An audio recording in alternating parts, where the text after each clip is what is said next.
and I've been teaching you this paper, Indian Government and Politics. So the code of this paper is BPSC 132. So I welcome you all to today's class. So let us begin from where we left in the previous class. So before starting with today's unit, let us first take a look at what all we have discussed so far in this paper. So far in this paper, we've discussed the first block, which was pertaining to the approaches to study Indian politics. So we have discussed the approaches to study Indian politics, and in that we have discussed three approaches: liberal, Marxist, and Gandhian approach to study Indian politics. Moving on, in this paper, we have also discussed the second block, which was pertaining to the Indian Constitution. That also we have discussed.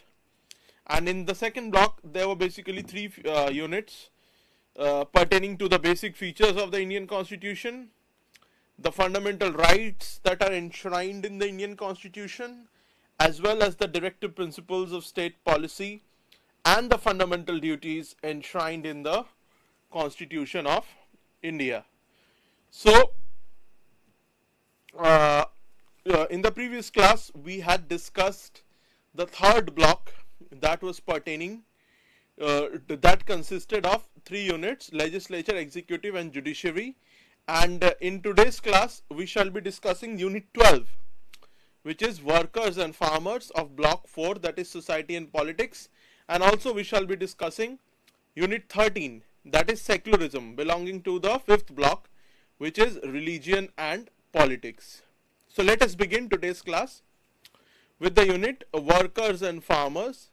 So as we are all aware that workers and peasants together, they form the largest group of Indian society. However, the workers, or especially the peasants, they cannot be considered to be a monolith. They're not a homogeneous group as such. There's a lot of diversity in the working conditions of the workers and the peasants. So if we talk about the peasants, there are different kinds of peasants across the country. So if we talk about North India, we have the peasants who benefited from the Green Revolution. So the peasants of Punjab, the peasants of Haryana and Western Uttar Pradesh, as well as Rajasthan, they were the ones who benefited largely from the Green Revolution. And even during the British period as well, the different revenue policies that the Britishers had, that in a way greatly influenced the socio-economic conditions of farmers or peasants across the country. For example, the Britishers did not have a uniform revenue policy, right? So in different regions, they implemented different kinds of revenue policies. For example, in Bengal, Lord Cornwallis in 1793, he implemented the permanent settlement. So basically, the permanent settlement, it fixed the revenue for a decade. For 10 years, the revenue was fixed, and the revenue amount was raised to such a level so as to appropriate the revenue of 10 years. So it was calculated that in the next 10 years what would be the land revenue, and that revenue was collected 10 years before. So that put a lot of brunt on the farmers, and comparatively the kind of British policies that were prevailing to enforce the permanent settlement, that in case the farmer is not able to pay the land revenue, his land would be taken away, and it were the zamindars who were given the task of collecting the land revenue, and in case the zamindars failed to collect the land revenue, then their estates, their zamindari estates, were also at risk of being taken away. So what the zamindars, they used to have their men, and those men used to force the peasants to pay revenue, even if the yield was not there, even if they had suffered a crop failure, even then they were the peasants of Bengal were forced to pay land revenue. The Bengal presidency at that time included Bengal, Bihar, Odisha, present day Jharkhand. So such were the policies, and in case the zamindars were not able to pay the land revenue on time, there was something called the sunset clause. So if the zamindars were not able to pay the land revenue, their zamindari estates would be taken away from them. So there was a time which was given, there was a specific date which was specified, and on that date, by sunset, if they were not able to pay their revenue, their lands would be taken away, their estates would be taken away, zamindari estates, and then they would be put up on auction. And then the same zamindars would use to buy those estates again through their henchmen. So these kind of policies were implemented in Bengal. So it put such an immense pressure on the peasants of Bengal, that of Bengal presidency, which at that time used to be huge. In 1824, Assam also came in that after the Treaty of Yandabu. Assam was acquired from Myanmar. So Bengal presidency was basically the entire East India, almost, at that time. So the Britishers implemented this kind of a ruthless policy to extract as much revenue as possible.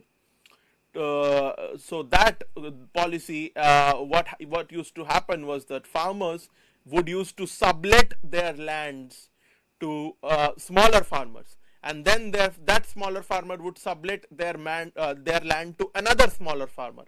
So in this way there were degrees of sublet. That is what led to the decrease in the size of the land holdings. So that is why we see that in East India, especially in Bengal, there is intensive agriculture. Extensive agriculture is not there because the size of the land holdings are very small. We do not have big peasant landlords or landholders anymore. They used to be there, but they are not there anymore. So and also certain post-independence policies are also responsible for that. We'll discuss that. So that is why the British policy in Bengal, that is the permanent settlement, which was introduced in 1793, that led to the decrease in land holdings, and the conditions of the farmers was probably worse off in Bengal presidency, in Bengal, Bihar, Odisha, than the rest of the country, because they had to bear the brunt of the revenue. The Britishers would used to fill up their coffers by taxing these helpless peasants, and the Britishers would fund their colonial wars and colonial expeditions, including the two world wars that they fought from the revenue that was collected from India, especially from the Bengal presidency. That is why we see there were so many famines in the Bengal presidency. The Great Bengal Famine of 1943, then in the 1870s also there were so many famines, and also in the 18th century also there were a lot of famines. So if we read Bankim Chandra Chattopadhyay's novel Anand Mat, that describes the situation of the peasants, the terrible situation of the peasants that during the British period, when the Britishers had acquired Bengal from by defeating Siraj-ud-Daulah, and they had placed their puppet Mir Zafar in place of Siraj-ud-Daulah, and they were basically looting Bengal. So that period is called the Rape of Bengal by many people, because they were literally they had implemented such land revenue policies that it had become impossible for the peasants to pay their revenues, and the peasants were literally starving. They were forced to eat wild animals. There was cannibalism.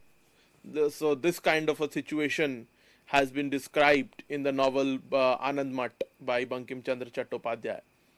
So that is what we see. That was the effect of the permanent settlement, which still its after effects can still be seen in East India, where the land holdings have become very small. So the farmers in East India are not that rich compared to, say, the farmers of North India.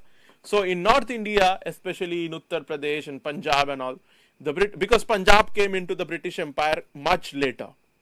Punjab was acquired in 1848, Treaty of Lahore, because Maharaja Ranjit Singh was there. So because of Maharaja Ranjit Singh, the Britishers couldn't take Punjab so easily. So it was only after the death of Maharaja Ranjit Singh that the Britishers succeeded in taking Punjab. So and finally in 1848, Punjab was the Sikh Empire was done away with, and the last Sikh emperor, that is Dalip Singh, he was exiled to London, and the Punjab became the Punjab, which was huge at that time. The likes of the Himachal Pradesh, Haryana, and even the entire West Punjab, which is today in Pakistan, and even some parts of Afghanistan was also there in Punjab. So all that was amalgamated into the British Empire. So in North India, especially in Uttar Pradesh, in the United Provinces, which was called Uttar Pradesh was called United Provinces back then. The Britishers, they implemented the policy of Mahalwadi. So the Mahalwadi system of revenue was prevalent. So the land was divided into mahals. That also was the revenue rate here also was quite exorbitant, which led to frequent peasant rebellions also. But it was not like the permanent settlement, because the permanent settlement was later on discontinued also, and the Britishers didn't implement it in other parts of the country. And also the Britishers, they promoted extensive irrigation to promote to grow to facilitate the growth of cash crops, especially in Punjab and UP. And in South India and Maharashtra, the Britishers, they implemented the Rayotwari, which comes from the word Rayat, which is a peasant. So, which is a colloquial word for peasant. So that is why we see the Britishers, they had different policies for different provinces, and those different policies, they yielded different results in different provinces. So that is why we have seen that the British era revenue policies have their after effects. The after effects of the British era revenue policy can still be felt today. So, for example, the Britishers, they didn't focus on the growth of food grains or food crops. Rather, their entire focus was on growing cash crops like sugarcane, like coffee, tea, cotton. So that is why the Britishers, they devised their revenue policies accordingly. So in South India, there was South and West India, there was Ryotwari. In East India, there was permanent settlement, and in North India, there was Mahalwadi. So all these revenue policies, they yielded different results, and those results are reflected in the socio-economic status of the peasants of these different regions of India. So that we have, and also after independence, if we talk about the peasants, what happened was that the government, it followed different policies, the provincial governments of these areas, as well as the union government, it followed different policies regarding different regions of our country. For example, in North India, although land reforms the First Amendment Act, it implemented, it was brought in to insert the ninth schedule in the constitution, so that the zamindari abolition laws, the laws which had been brought in to implement the land reforms, they could be protected from judicial review. Land reforms could not achieve as much success in North India as they did, say, in Bengal or in East India, because in North India the zamindars were quite powerful and entrenched, and the governments also, they were quite sympathetic to the zamindars as well, because many of the zamindars were themselves legislators. So that is why we see that there was a lot of there were a lot of judicial interventions also. So many of these zamindars, they approached the judiciary to protect their land holdings. For example, in the Shankari Prasad case, or in the case of William and Henry Golaknath of Punjab, the IC Golaknath versus State of Punjab 1967. So we see that these zamindars would frequently approach the judiciary to protect their right to property, which was back then a fundamental right. It was removed from the list of fundamental rights and turned into a legal right in 1978 through the 44th Amendment Act. So that is why land reforms were not quite successful in North India. That is why we find extensive agriculture, and we find big peasants, big peasant landlords in North India, and these big peasant landlords, they have their own peasant organizations as well. For example, the Bharatiya Kisan Union, that is the biggest farmer organization operating in North India, especially Western Uttar Pradesh is its hub. Then if we move on to East India, in East India as well as in South India, what we see is that the land holdings are quite smaller compared to North India, because the land reforms, they were implemented quite strictly, especially in East India. When the communists, even before independence, there were so many peasant rebellions. For example, the Tebhaga movement of 1946, which was basically against the Jotdars of North Bengal. So the farmers, they used to get 1/4 of the share of produce, and the 3/4 would go to the landowner. Now in the Tebhaga rebellion, they said that because they are the ones who are cultivating the land, the sharecroppers, they were not owners of the land. The owners of the land were the Jotdars. So the Jotdars and the Bargadars, they would lease their lands to the sharecroppers, who are basically agricultural laborers. They would do the cultivation, and they would take 1/4, and 3/4 would go to the Jotdar, who were the landowners. But in the Tebhaga rebellion, they started demanding that not 1/4, but since they are cultivators, they should get 3/4. And this demand was supported by the communist movement, the Communist Party of India, and that led to a violent uprising also, the Tebhaga, that is termed as the Tebhaga movement. So that is why we see that there was a lot of peasant resistance in Bengal, and also in Hyderabad, in the Hyderabad state, which later on became the province of Andhra Pradesh. So in the Hyderabad state, and later on it was bifurcated into Telangana and Andhra Pradesh in 2014. So in the Hyderabad state also in 1946, which was back then a princely state under the Nizam of Hyderabad, it was the largest princely state in India.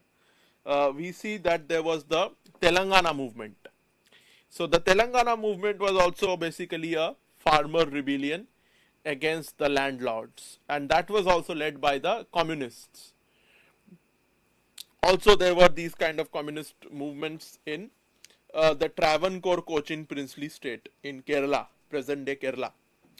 So we see that in South India and in East India, the effect of communism and the communist movements, they were quite effective, and their demands were, of course, relating to land reforms, and they acquired quite a violent characteristic later on, and there was a lot of foreign funding also which they received.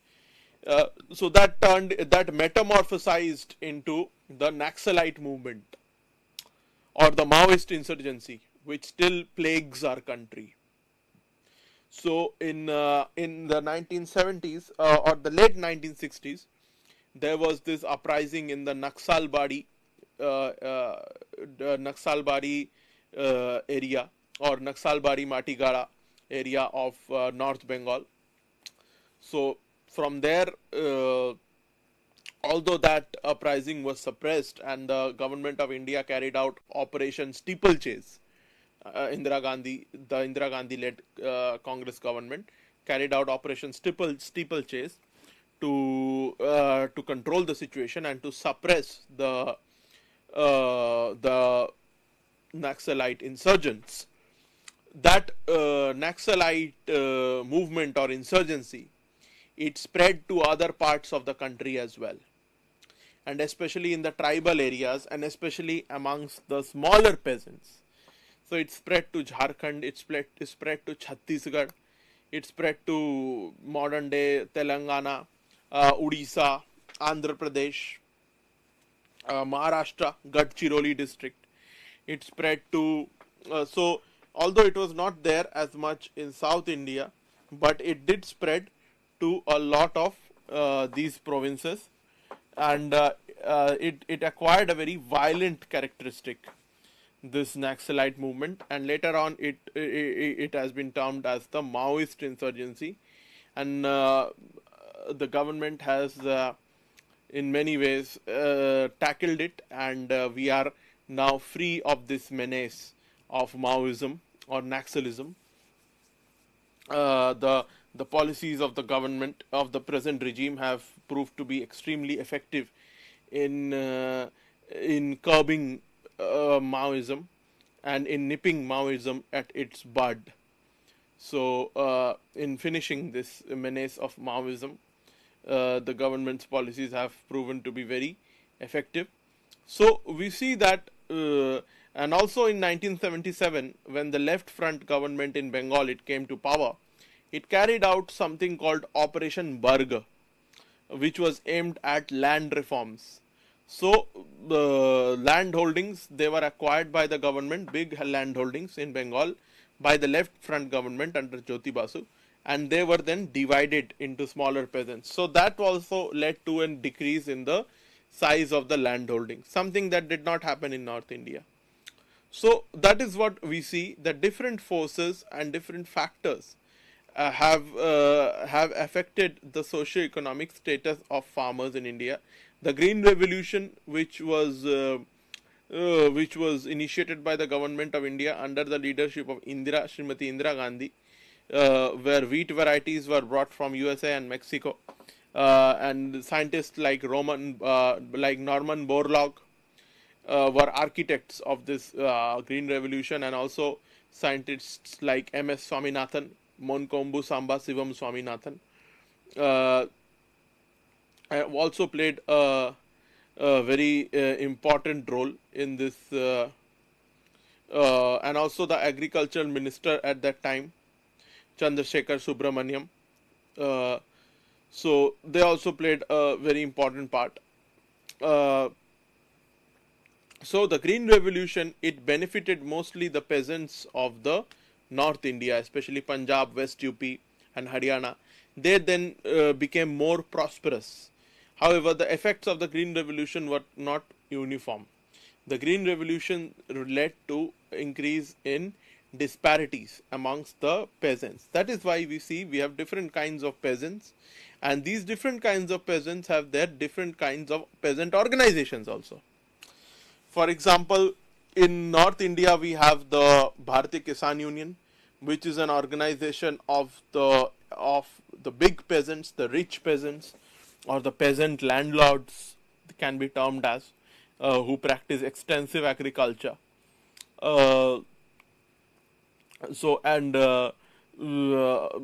in East India, like Bengal, we have organizations like the Paschim Bang Khet Mazdoor Samiti, which basically represents the smaller peasants, the landless peasants, the peasants with small land holdings, the sharecroppers. So they have in a way fought for their rights. While the North Indian farmers, they have resisted in many ways changes to benefit the small farmers. For example, the recent farm laws that were brought in, the government of India said that it would benefit the small farmers, because the small farmers would not be dependent solely on the agricultural producing market committees, APMCs, to sell their goods, because these APMCs are controlled by these rich farmers, and the small peasants have to sell through these APMCs only. So the government had made a provision in the farm laws, that no, the peasants can directly sell, the small peasants can directly sell uh, to the customers or to companies. So that is what led to this entire peasant movement, which was mostly led by these rich farmers of North India, especially organizations like Bharatiya Kisan Union and all. So which finally coerced the government into withdrawing these farm laws. Uh, However, we've seen in case of Bengal or East India, organizations like Paschim Bang Khet Mazdoor Samiti, they have raised concerns for the rights of the farmers, like the right to health.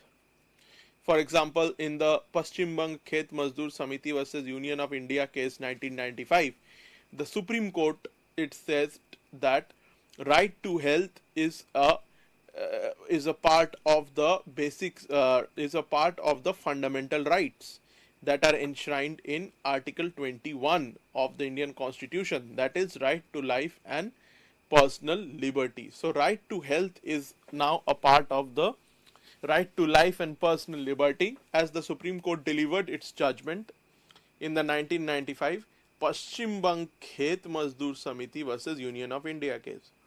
Then we have this organizations, farmers organizations from West India, like the Swabhimani Shetkari Sangathan of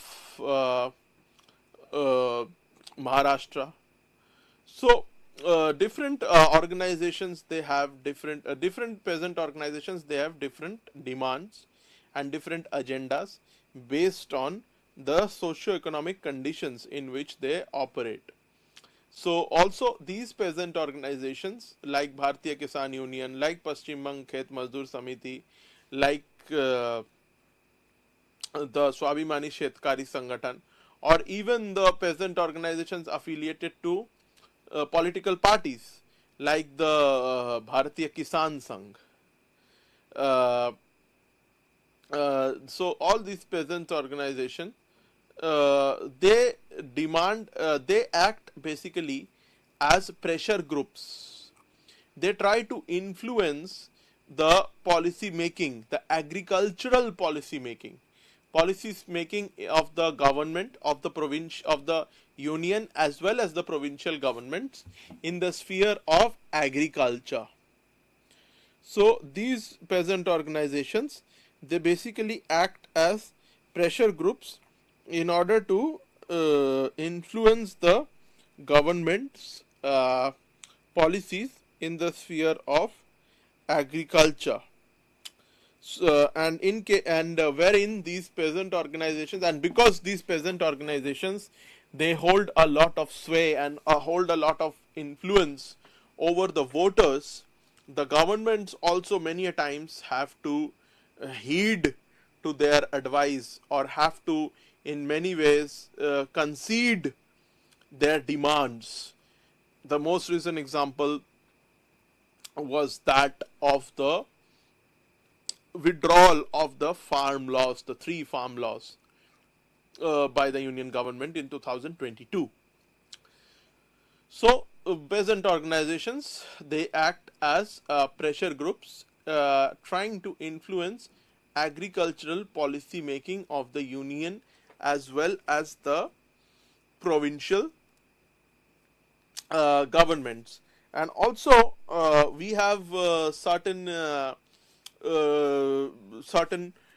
constitutional provisions also, which basically aim at guaranteeing ensuring the welfare of farmers as well as workers in our country. For example, Article 39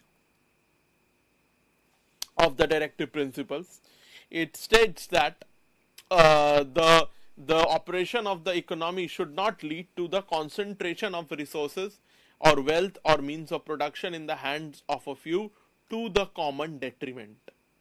So that the government has to ensure that the means of production, wealth, resources, they are fairly and equally distributed.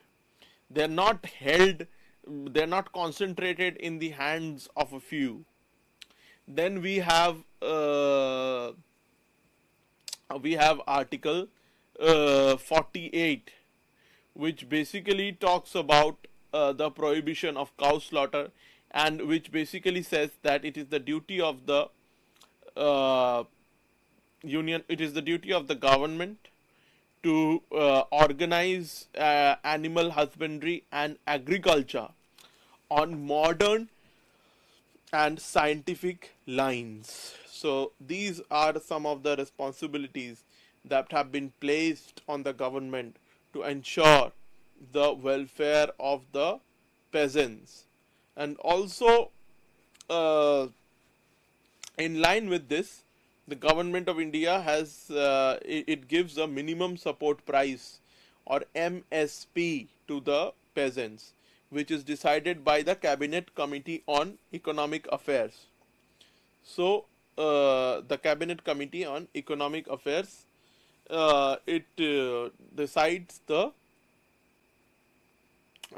minimum support price as well as the fair and remunerative price which is provided for sugar cane crops, and for the other crops as well as Niger seeds, which is a type of oil seed which is consumed by the tribals. The government of India, it provides minimum support price, and also this has been done to ensure the socio-economic welfare of the peasants. And the Food Corporation of India, it acquires these crops at a minimum support price from the peasants. And also certain crop insurance schemes have also been introduced in order to secure the farmers in case of crop failures, like the Kisan Fasal Bima Yojana. That is one such scheme. And also fertilizers are also provided, nano coated urea at subsidy. So first, fertilizer subsidies are also provided, and in many provinces irrigation subsidies are also provided. So farmers are, because they form a very important voting bloc as well, hence the government has initiated many schemes for their welfare, like irrigation subsidies, like electricity subsidies for irrigation, like urea, like fertilizer subsidies. So nano coated urea is provided at subsidized rate to the farmers, like Fasal Bima Yojana for crop insurance, like schemes have been introduced for building cold storage for the farmers. Kisan credit card has been introduced by the government of India. All these are welfare schemes providing direct cash benefits to the farmers, like the Rayutu Bandhu scheme of the state of Andhra Pradesh, like the Kalia scheme of Odisha. So, so all these schemes are there, like the PM Kisan. So all these schemes, they provide direct cash benefits to the farmers, and so a lot of government policies, they aim at the welfare of farmers in the country. So these were some of the policies that have been mentioned. So that is why we see, and also regarding the workers also cannot be termed as a single monolith. There are different kinds of workers in different parts of the country depending on the socio-economic condition of the region. In the rural areas, the workers, they mostly are the agricultural workers, agricultural laborers, or workers who are engaged in the informal sectors in small units, like laborers, or those engaged in handicrafts like bangle making, sari making. All these cottage industry workers are mostly found in the rural areas. If the moment we move on to the urban and the suburban areas, that is where we find the industrial workers.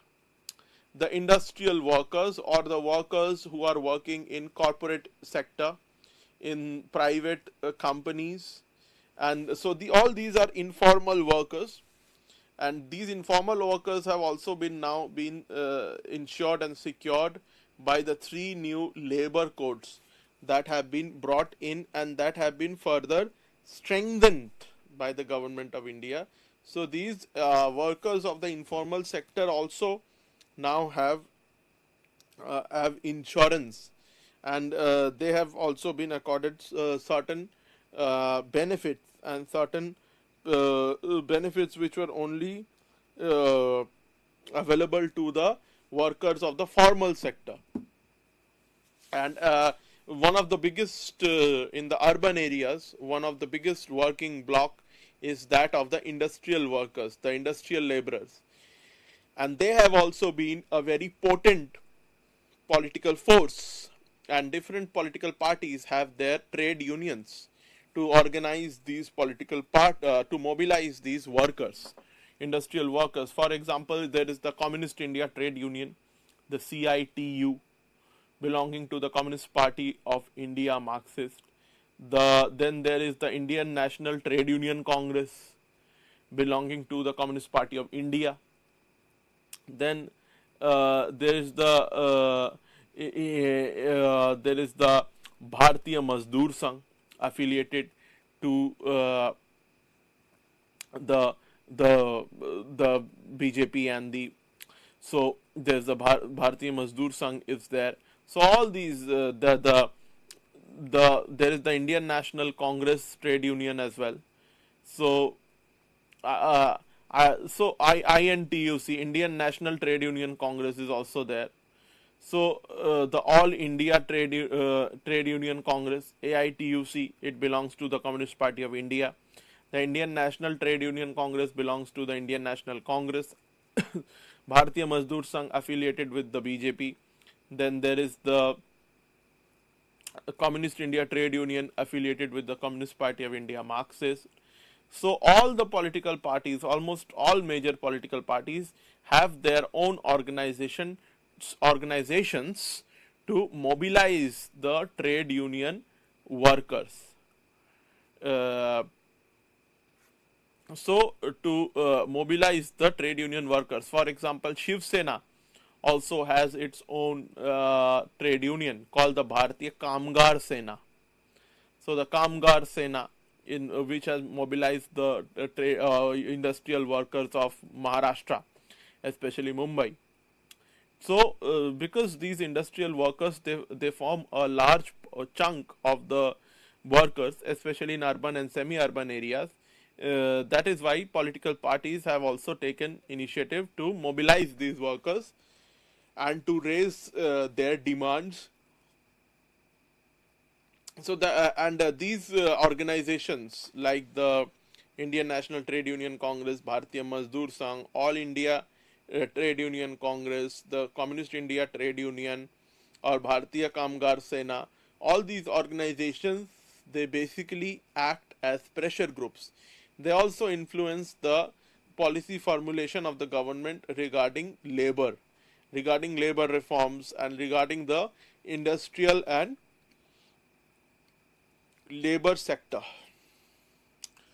So, in modern times, we've seen the corporatization, especially in the post liberalization, privatization, globalization period. In the post 1991 period, we have seen the rise of the corporate and the private sector, and in some ways, the government has eased the labor laws in terms of promoting the ease of doing business. So the government has adopted neoliberal economic policies relating to ease of doing business. So neoliberal economic policies in line with the Washington Consensus have been adopted. So we've seen some sort of a withdrawal of the state. So there is minimum government, maximum governance. So the government has withdrawn itself in many ways. So the withdrawal of the state is something that has taken place in the era of liberalization, privatization, and globalization. And many people have said that this has led to a dilution of the workers' rights. Many have accused that the withdrawal of the state has led to or the end of the license Raj, or the rise of globalization, has further exacerbated the alienation of the workers' rights. So, if we talk about the Marxist terminology, the workers, they have been termed as the proletariat class, who have to wage a sort of a struggle to bring in the dictatorship of the proletariat against the bourgeois class and against the state itself, which has been described by Karl Marx as the executive committee of the bourgeois in his book 18th Brumaire of Louis Bonaparte, which was published in 1852. So, the welfareist policies that had been adopted, especially in Britain and in the US, they were in line with the ideas of John Maynard Keynes, J.M. Keynes. And also we have organizations like the like the ESIC, which provide a lot of insurance to the workers in our country. The rise of automation has also led to a rise in unemployment. The rise of artificial intelligence is going to significantly impact the workers. Gandhiji, as far as Gandhiji was concerned, he was in favor of small cottage industries. However, the first Prime Minister of India and Gandhiji was in favor of rural industrialization. This was echoed by the likes of Chaudhry Charan Singh and Acharya Narendra Dev, who were socialists as well. So Gandhian socialism, it espoused for workers and for farmers. It said that there should be rural industrialization and cottage industries should be promoted. However, so that people do not have to migrate from the villages to the cities. There is no migration. However, the government of the Congress government led by Jawaharlal Nehru, it followed a policy which focused on creating big heavy industries like the public sector enterprises like Bharat Heavy Electronics Limited, Steel Authority of India Limited, Gas Authority of India Limited. All these huge PSUs, public sector enterprises owned by the union government. They were created in the post-independence era, following a sort of economic model which was in consonance with that of the Soviet Union, Union of Soviet Socialist Republics. So that policy was followed by Nehru, and also the 5-year plans, which focused on the laborers and the agriculture of the farmers. So the working class, it mostly got concentrated into the urban areas, and there was a lot of migration that took place. These big industrial cities came into being, cities like Tata Nagar in Jharkhand, or Bhilai in modern day Chhattisgarh, or even industrial cities like Noida, New Okhla Industrial Development Authority, which got further exacerbated by the adoption of the Special Economic Zones policy during the UPA regime. So that is why we see that the policy followed by the Nehru government, it was to create big industries and centralized industries, and that led to the migration of workers from the rural areas to the urban areas, something which Gandhiji did not want, and that led to urbanization also, and in a way the workers' rights also came into question, and that is why we see a lot of workers' organizations emerging in post-independent India. So the industrial workers, with the advent of British colonialism and with industrialization, not much industrialization was done by the Britishers, but it was during the British period only that these industrial workers came into being, especially in cities like Mumbai, earlier called Bombay, in cities like Calcutta and Madras. These industrial workers, they came into being. The first trade union in India, it was founded by Sasipada Banerjee in Bengal. He also started a journal called the Bharat Shramjeevi. So later on, there were so many other industrial the trade unions that came into being. There were certain trade union leaders in post-independence India like Datta Samant from Mumbai, who voiced the concerns of the workers. So workers' rights have become a very important aspect in Indian politics, especially if we see the Article 43 and Article 41. It talks about giving a living wage. Article 43 and Article 41 of the Constitution of India, it says that not only the minimum wage should be ensured, but also a living wage should be provided to the workers, so that they can live a life with dignity. It is the duty of the government to provide living wage to the workers in order to enable them to lead a dignified life. That is there in Article 43 and 41, and also through the 42nd Amendment, a provision was inserted into the Constitution, that is Article 42A, which basically says that it is the duty of the state to promote the participation of workers in the management of industries. So that also is now a part of the directive principles of state policy, and that is why we see the government has brought in many acts like the Minimum Wages Act. However, we still see a huge disparity in the wages in India in terms of gender. The gender pay gap is huge. So the female workers, they are underpaid. So the amount of wages that a female worker receives in comparison for the same work, in comparison to what the male worker receives, that gap between the wages of the male and the females is huge. So females are getting hugely underpaid, and males are getting more money for the same work. So this is called gender pay gap, which is a serious concern. It reflects the the need to for the government to further ensure workers' equality. Also, to provide 100 days guaranteed employment, the Mahatma Gandhi National Rural Employment Guarantee Act was brought in to provide 100 days assured employment to workers. Uh, so in non-agricultural work, those who are job card holders, they could avail this benefit. It was brought in 2005.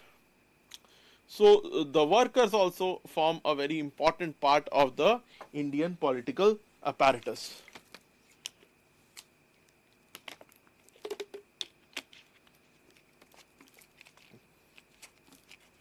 And also, India is a signatory to many of the ILO, International Labour Organization, treaties and agreements as well.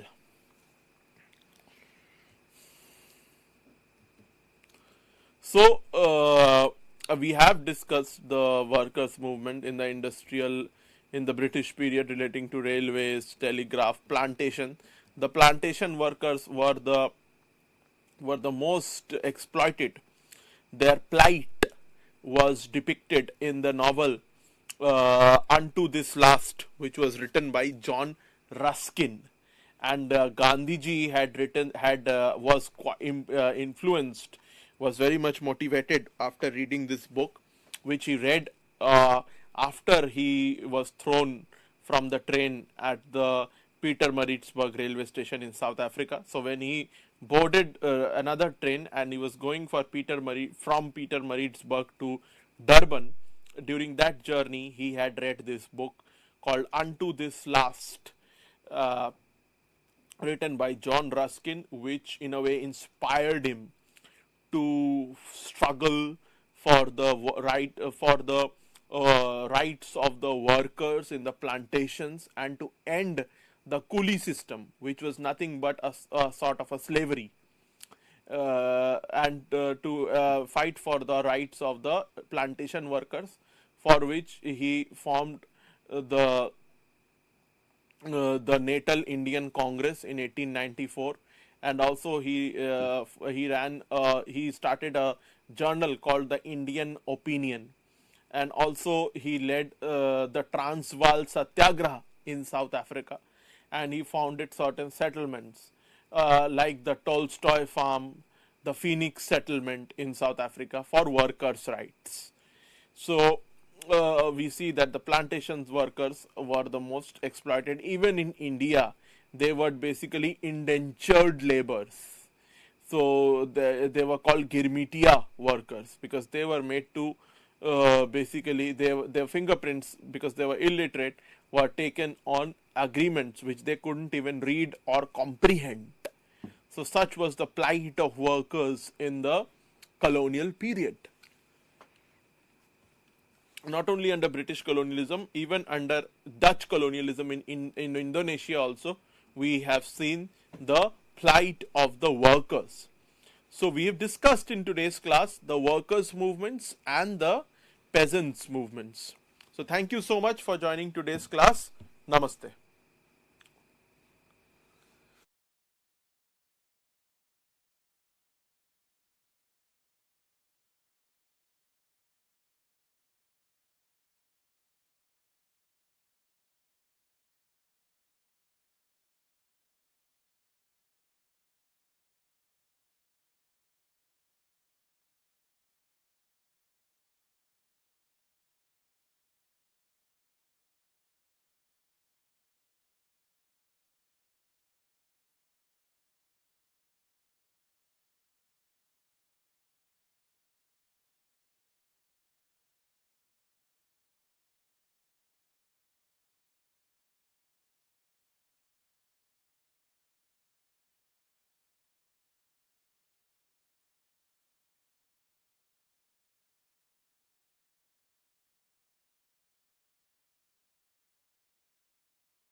Traditions అనే book నుంచి unit number 9 AR Desai ఇతని గురించి తెలుసుకున్నాం. AR Desai అసలు పేరు అక్షయ్ రామ్లాల్ దేశాయ్. ఇతన్ని మనం AR Desai అని పిలుస్తూ ఉంటాం. ఏఆర్ దేశాయ్ ఏప్రిల్ 16, 2015లో గుజరాత్లో వాడియార్లో జన్మించారన్నమాట. ఆ తర్వాత ఆయన తండ్రి రామ్లాల్ వసంతలాల్ దేశాయ్ 1920 నుంచి 1930 వరకు బరోడా సంస్థానంలో ప్రభుత్వ ఉద్యోగిగా పనిచేశారు. ఈయన తండ్రి ఏఆర్ దేశాయ్ యొక్క తండ్రి. ఆయన ప్రసిద్ధ సాహిత్యవేత్త. 1930లో యువతనికి ఎంతో స్ఫూర్తి కూడా ఇస్తూ ఉండేవారు అనేక రచనల ద్వారా. ఈయన తండ్రితో కలిసి బరోడా రాష్ట్రము అంతటా చేసిన ప్రయాణము ఆయన సున్నితమైన మనసుపై ఒక గాఢమైన ముద్ర వేసింది అని చెప్పుకోవాలి. రామ్లాల్ దేశాయ్ బరోడా రాష్ట్ర అధికారిగా ఉండటమే కాకుండా రైతుల జీవితాలు వర్ణించే అనేక నవలలు రాసి ప్రసిద్ధ శాస్త్రవేత్తగా కూడా పేరు తెచ్చుకున్నారు. ఇది యువతకు సామాజిక పరివర్తన వైపు ప్రభావితం చేసింది అనేది మనము చెప్పుకోవచ్చు. ఈ రైతు దోపిడీ కారణంగా ఇక్కడ అనేక రకాలైన ఈ యొక్క రచనలు యువతని ఎంతో ప్రభావితం చేశాయి అనేది చెప్పక తప్పదన్నమాట. ఈ విధమైన పరిస్థితుల్లో రామ్లాల్ దేశాయ్ యొక్క రచనల ప్రభావము సమాజంలో చాలా ఎక్కువగా ఉన్నది. ఇది యొక్క రచనల ప్రభావము ఏఆర్ దేశాయ్ మీద కూడా ఎక్కువ పడింది అని మనం తెలియజేసుకుంటూ ఉంటాం. ఈ మితిమీరిన అద్దె, ఈ రైతుల సమస్యలు, వలసవాదంపై తీవ్రమైన విమర్శన మరియు నూతన భారతదేశం ఏర్పాటులో పౌరుల పాత్ర, ఇవన్నీ ఆయన నవలలో పదే పదే కనిపించే ఇతివృత్తాలుగా మనం చెప్పుకుంటూ ఉంటాం. ఆయనకు గాంధీ పట్ల గొప్ప అభిమానం మరియు కొంతమంది సోషలిజం వైపు మొగ్గు చూపారు కూడా ఇతని యొక్క రచనల మీద ఆధారపడి. యువ అక్షయ్ దేశాయ్, మన ఏఆర్ దేశాయ్ ఈ ప్రభావాలన్నింటినీ గ్రహించారు. ఈ ప్రభావాలన్నీ కూడా ఏఆర్ దేశాయ్ మీద చిన్నతనం నుంచే అతని యొక్క మనసులో ముద్రించుకున్నారు అని చెప్పక తప్పదన్నమాట. తన తండ్రి నుంచి అతను ప్రపంచాన్ని మార్చడానికి జోక్యం చేసుకోవాలనే ఉద్దేశంతో దానిలో చురుకైన ఆసక్తిని చూపారు మరియు ఆలోచనని స్వీకరించారు ఏఆర్ దేశాయ్ గారు. ఇది అతని చివరి వరకు అతనితోనే అంటుపెట్టుకొని ఉండేది, అటువంటి భావనలు. అతను తన తండ్రి ద్వారా తన బాల్యంలో సాహిత్యము మరియు సంగీత దిగ్గజాలతో ఎంతో పరిచయాన్ని కూడా ఏర్పరచుకున్నారు. అతని లోతైన రాజకీయ ఈ యొక్క సామాజిక స్పృహ అణచివేతకు అత్యంత సున్నితంగా ఉండే కుటుంబ వాతావరణం నుంచి ఏర్పడింది అనేది మనం ఇక్కడ ఎక్కువగా చెప్పుకోవాలన్నమాట. 1947లో అతను నీరా దేశాయ్ని వివాహం చేసుకున్నారన్నమాట. ఆమె భారతదేశంలో మహిళా అభ్యుదయాల అధ్యయనాల పెరుగుదలతో మార్గదర్శక పాత్రను కూడా ఈ నీరా దేశాయ్ కూడా ఎక్కువగా పాల్గొంటూ ఉండేవారు అన్నమాట. వారి కుమారుడు మిహిల్ దేశాయ్ ప్రముఖ మానవ హక్కుల న్యాయవాదిగా బొంబాయిలో ప్రాక్టీస్ చేస్తూ ఉండేవారు. 1946లో బొంబాయిలోని సిద్ధార్థ కళాశాలలో లెక్చరర్గా తన బోధనా జీవితాన్ని ఏఆర్ దేశాయ్ ప్రారంభించారు. ఆయన 1951లో బొంబాయి విశ్వవిద్యాలయంలో సోషియాలజీ విభాగంలోకి చేరారు. 1969లో ప్రొఫెసర్ మరియు విభాగ అధిపతిగా అయ్యారు, అంటే హెడ్ ఆఫ్ ద డిపార్ట్మెంట్ అయ్యారనమాట. మరియు 1976లో ఆ విభాగానికి రాజీనామా చేశారు.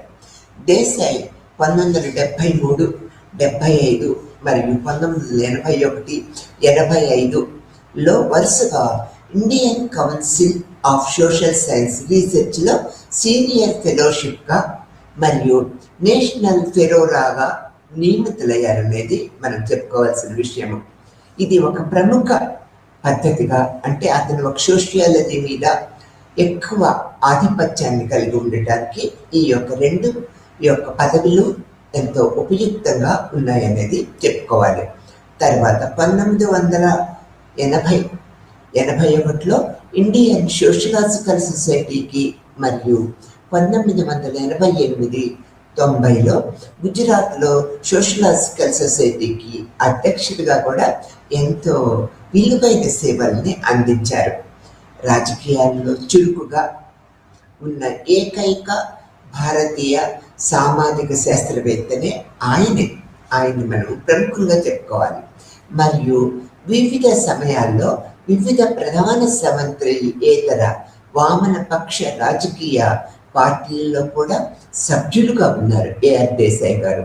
1930లో తన ప్రారంభ రోజుల్లో కొంతకాలము భారతీయ కమ్యూనిస్ట్ పార్టీ సభ్యుడిగా ఉన్నప్పటికీ ఆయన తన ప్రారంభ అండర్ గ్రాడ్యుయేషన్ విద్యార్థి రోజుల నుంచి నిబద్ధత కలిగిన మార్క్సిస్ట్ మరియు 1974లో మరణించే వరకు ఆయన అదే వైఖరిని కొనసాగిస్తూ ఉన్నారు.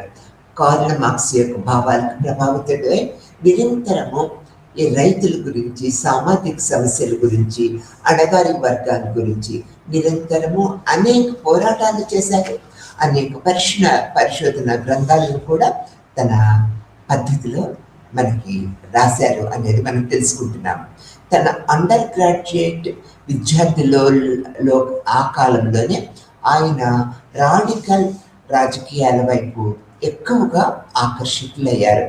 1930లు కాంగ్రెస్ ప్రాతినిధ్యం వహిస్తున్న ప్రధాన స్రవంతి జాతీయవాదానికి ఎడమ ప్రత్యామ్నాయం కూడా ఉద్భవిస్తున్న దశాబ్దం అది. ఆ కాలం కాంగ్రెస్లోని సాపేక్షక ఈ యొక్క ఎడమ దృక్పథము కలిగిన వర్గాలకు మరియు కుడి దృక్పథము కలిగిన వర్గాలకు మధ్య సైద్ధాంతిక విభేదాలు ఆ కాలంలో ఎక్కువగా ఉంటూ ఉండేవి అన్నమాట. అయితే కాంగ్రెస్ నుంచి భిన్నమైన వామనపక్షము అనే ప్రత్యామ్నాయము కూడా స్పష్టంగా ఉద్భవిస్తూ కాంగ్రెస్కు సవాలు విసురుతూ ఉన్నది ఆ టైంలో. 1930లలో గుజరాత్లో కిసాన్ ఉద్యమము ప్రారంభమైంది. నవజాత కమ్యూనిస్ట్ పార్టీ కార్యకర్తలతో సహా రాడికల్ మరియు వామనపక్ష రాజకీయాలు బరోడా ఒక ముఖ్య కేంద్రముగా ఉంది ఆ టైంలో. అక్షయ్ దేశాయ్ బరోడాలోని తన కళాశాల నుంచి తన కార్యకలాపాల కోసము సస్పెండ్ చేయబడ్డారు ఆ టైంలో. అతను తన చదువులు మరియు కార్యకలాపాలను కొనసాగించడానికి సూరత్కు మరియు తర్వాత బొంబాయికి వెళ్ళారు. అక్కడ తన చదువులు కొనసాగిస్తూ ఉండేవారు. ట్రేడ్ యూనియన్ కార్యకలాపాలకు మరియు అభివృద్ధి చెందుతున్న కమ్యూనిస్ట్ కార్యకలాపాలకు ఆ టైంలో బొంబాయి చాలా కేంద్రంగా ఉంటూ ఉండేది. ఈ మొత్తం కాలంలో ఆసక్తికరమైన విషయం ఏమిటంటే జాతీయ స్థాయిలో మరియు గుజరాత్లో రాజకీయ కార్యకలాపాలకు సంబంధించిన అనేక ధోరణులు అక్కడ ఉన్నాయి. ఆ పరిస్థితుల్లో వివిధ సైద్ధాంతిక మరియు రాజకీయ ధోరణులలో వలసవాద వ్యతిరేక ఉద్యమంపై ప్రభావం చూపటానికి పోరాటము జరుగుతూ ఉన్నది ఆ టైంలో. బొంబాయిలోని వస్త్ర మిల్లులలోని కార్మికులు, కలకత్తాలో జనపనార మిల్లులు మరియు గని కార్మికులు అంటే అనేక రకాల దోపిడీలకి, కఠినమైన పని గంటలు మరియు తక్కువ వేతనానికి వ్యతిరేకంగా పోరాట మార్గంలో ఉన్నారు కార్మికులు ఆ టైంలో. కార్మికుల పోరాటము మరియు జాతీయవాద ఉద్యమము రెండింటిలోనూ ట్రేడ్ యూనియన్ ఉద్యమము ముందంజలో ఉండి వారికి అన్ని విధాల guidance and support and counselling ఇస్తూ ఉండేది. ఇది మహామాధ్యమం యొక్క కాలం కూడా. కానీ దాని తర్వాత వచ్చిన పారిశ్రామిక మాధ్యమం ప్రధాన పరిశ్రమలకు దెబ్బతీసింది. మరియు ఇది మరింత అనేక కారణాలకు కూడా దోహదం చేసింది అనే చెప్పుకోవచ్చు. ఆ కాలంలో కార్మిక ఉద్యమము, కమ్యూనిస్టు ఉనికి మరియు నాయకత్వం కూడా మరింత ఎక్కువగా పెరిగింది. కాంగ్రెస్కు ధీటుగా కమ్యూనిస్టు ఉద్యమాలు కూడా ఆ టైంలో ఎక్కువగా ఉండేవి. ఈ యొక్క గని కార్మికులు, జనపనార కార్మికులు, వస్త్ర కార్మికులు అందరూ కూడా ఈ కమ్యూనిస్టు పార్టీకి ఎక్కువ దోహదకారిగా, సహాయకారిగా ప్రవర్తిస్తూ ఉండేవారు. బలమైన వలసవాదము, వ్యతిరేక సృహతో నిండిన కార్మిక సంఘాలు, కిసాన్ సభలు, విద్యార్థి సమాఖ్యలు, మహిళా సంస్థలు మరియు సాంస్కృతిక మరియు సాహితీ వేదికల నుంచి అనేక మంది ప్రజా సంస్థలు, అనేక మంది వ్యక్తులు పుట్టగొడుగుల్లాగా పుట్టుకొస్తూ ఉన్న టైం అన్నమాట అది. ఈ వేదికల నుంచి, ఈ విధమైన వేదికలన్నిటిలోనూ కాంగ్రెస్, సోషలిస్ట్ మరియు కమ్యూనిస్టులు వరకు వివిధ రాజకీయ పార్టీలు మరియు శక్తులు వేర్వేరు సమయాల్లో కలిసి పనిచేస్తూ ఉండేవన్నమాట. అంటే ఎవరికి వారు, ప్రతి ఒక్క పార్టీ వేరు సమయాల్లో వారి యొక్క ప్రతిఘటనలను తెలియపరుస్తూ ఉండేవారు అన్నమాట. అయితే ఈ యొక్క భారతీయ ఉద్యమం యొక్క ఒక ముఖ్యమైన లక్షణం ఏమిటంటే, అప్పట్లో ఈ వేర్పాటువాదం యొక్క భిన్నాభిప్రాయాలు ఉన్నప్పటికీ ఈ యొక్క దాని సమ్మిళితత్వము అయితే 1930లో ముగింపు మరియు 1940లలో ప్రారంభంలో దేశముపై విభజన యొక్క అధిష్ట నీడ మనకి ఎక్కువగా కనిపిస్తూ ఉండేది ఈ యొక్క పద్ధతి. ఇది త్వరలో భయంకరమైన మరియు భయానకమైన వాస్తవముగా కూడా మారింది. అప్పుడు పరిస్థితులు ఆ విధంగా ఉన్నాయన్నమాట. దానితో పాటు పంజాబ్ మరియు బెంగాల్లో పరస్పర హత్యలు కూడా ఎక్కువగా జరుగుతూ ఉండేవి ఈ ఘర్షణ వాతావరణంలో.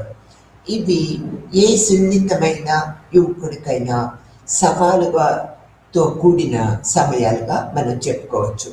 ఏఆర్ దేశాయ్ కమ్యూనిస్టు ఉద్యమంలో పాల్గొని 1934లో కమ్యూనిస్టు పార్టీలో కూడా చేరారు.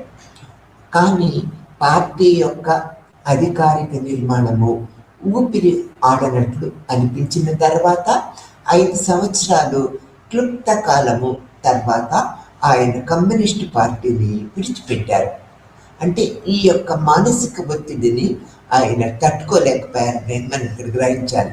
మరీ ముఖ్యంగా 1939లో నాజీ జర్మన్ సోవియట్ యూనియన్లపై దాడి చేసినప్పుడు భారతదేశంలో బ్రిటిష్ యుద్ధ ప్రయత్నాలు మద్దతు ఇవ్వటంపై పార్టీ వైఖరిని మార్పును ఆయన తీవ్రంగా వ్యతిరేకించారు, ఖండించారు.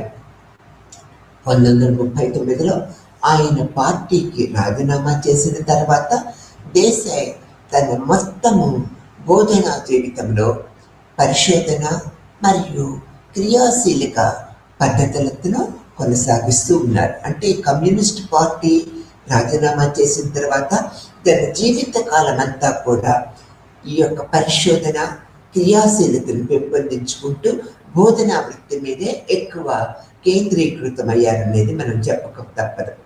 మరియు తదనంతరము ఇంగ్లీషు మరియు గుజరాత్ భాషల్లో అనేక ప్రచురణలు కూడా ఏఆర్ దేశాయ్ చేశారు.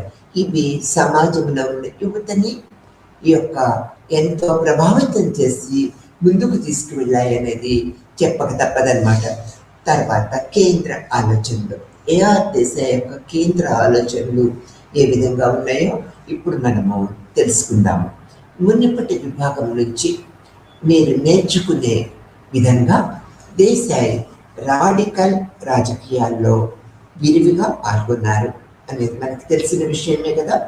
మరియు తరువాత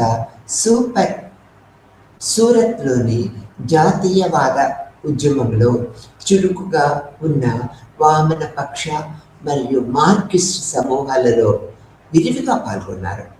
మరియు ఆ తర్వాత బొంబాయిలో ఉన్నత విద్యని అభ్యసించారని చెప్పుకున్నాం కదా.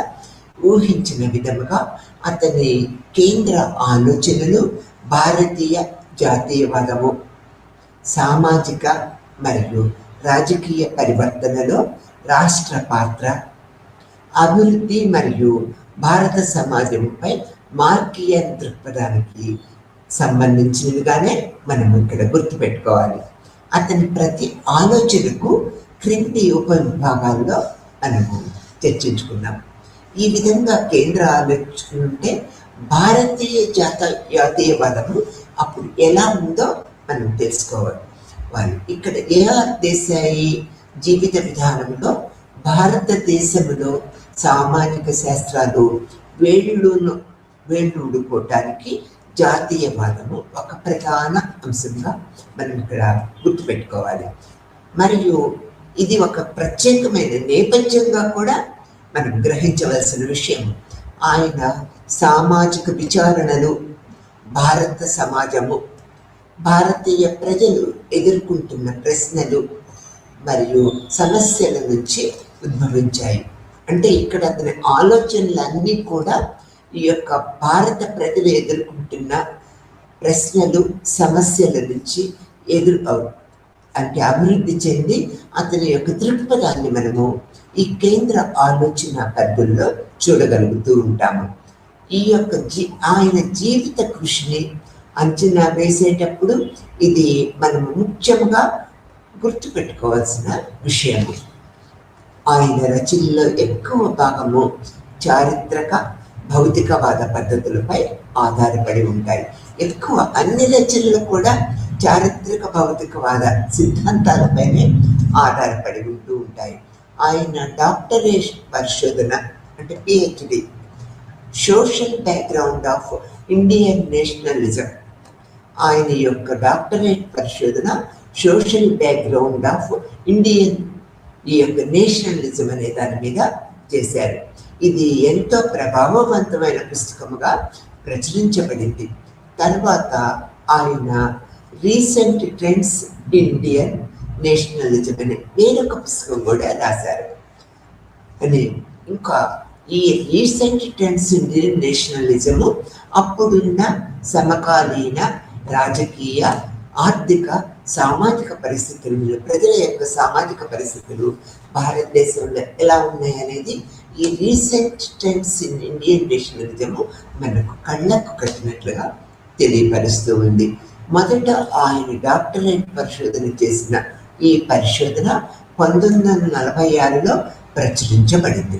1946లో అతని డాక్టరేట్ పరిశోధన బుక్ మనకి రిలీజ్ చేయబడింది. మరియు అనేక ఎడిషన్లలో కూడా ఈ యొక్క డాక్టరేట్ రీసెర్చ్ వర్క్ ప్రచురించారు. విస్తృత చారిత్రక విస్తరణ ద్వారా వర్గీకరించబడిన ఈ రచన సమాజంలో అనేక రకాలైన వర్గాలలో, ప్రజలలో ఎంతో చైతన్యభూరితమైందనేది చెప్పక తప్పదన్నమాట. వలసవాద వ్యతిరేక ఉద్యమము ఉచ్చ స్థితిలో ఉన్న సమయంలో ఈ బుక్ రాయబడింది. ఈ పరిశోధన బుక్ సామాజికంగా ఒక అలజడిని, ఒక ఔన్నత్యాన్ని తెచ్చిపెట్టింది. మరియు దేశం ఎదుర్కొంటున్న విభిన్న వైరుధ్యాలను, దేశ విభజనను కూడా ఇది సంగ్రహిస్తూ అనేక విషయాలు మనకి చెప్తూ ఉన్నది అనేది తెలియపరుస్తుంది. ఆ సమయంలో పనిచేస్తున్న వివిధ శక్తులకు మరియు భారత సమాజము ప్రాథమిక నిర్మాణాలలో వలసవాద విధానాల వల్ల వచ్చిన మార్పులను దేశాయి ఎంతో చక్కగా తన థీసిస్లో విశ్లేషించారు అనేది చెప్పుకోవాలి. జాతీయవాదాన్ని ఆయన ఒక చారిత్రక వర్గంగా, చరిత్రలో ఒక నిర్దిష్ట సమయంలో ఉనికిలో వచ్చే ఆధునిక దృగ్విషయంగా ఆయన చూస్తూ వచ్చారు.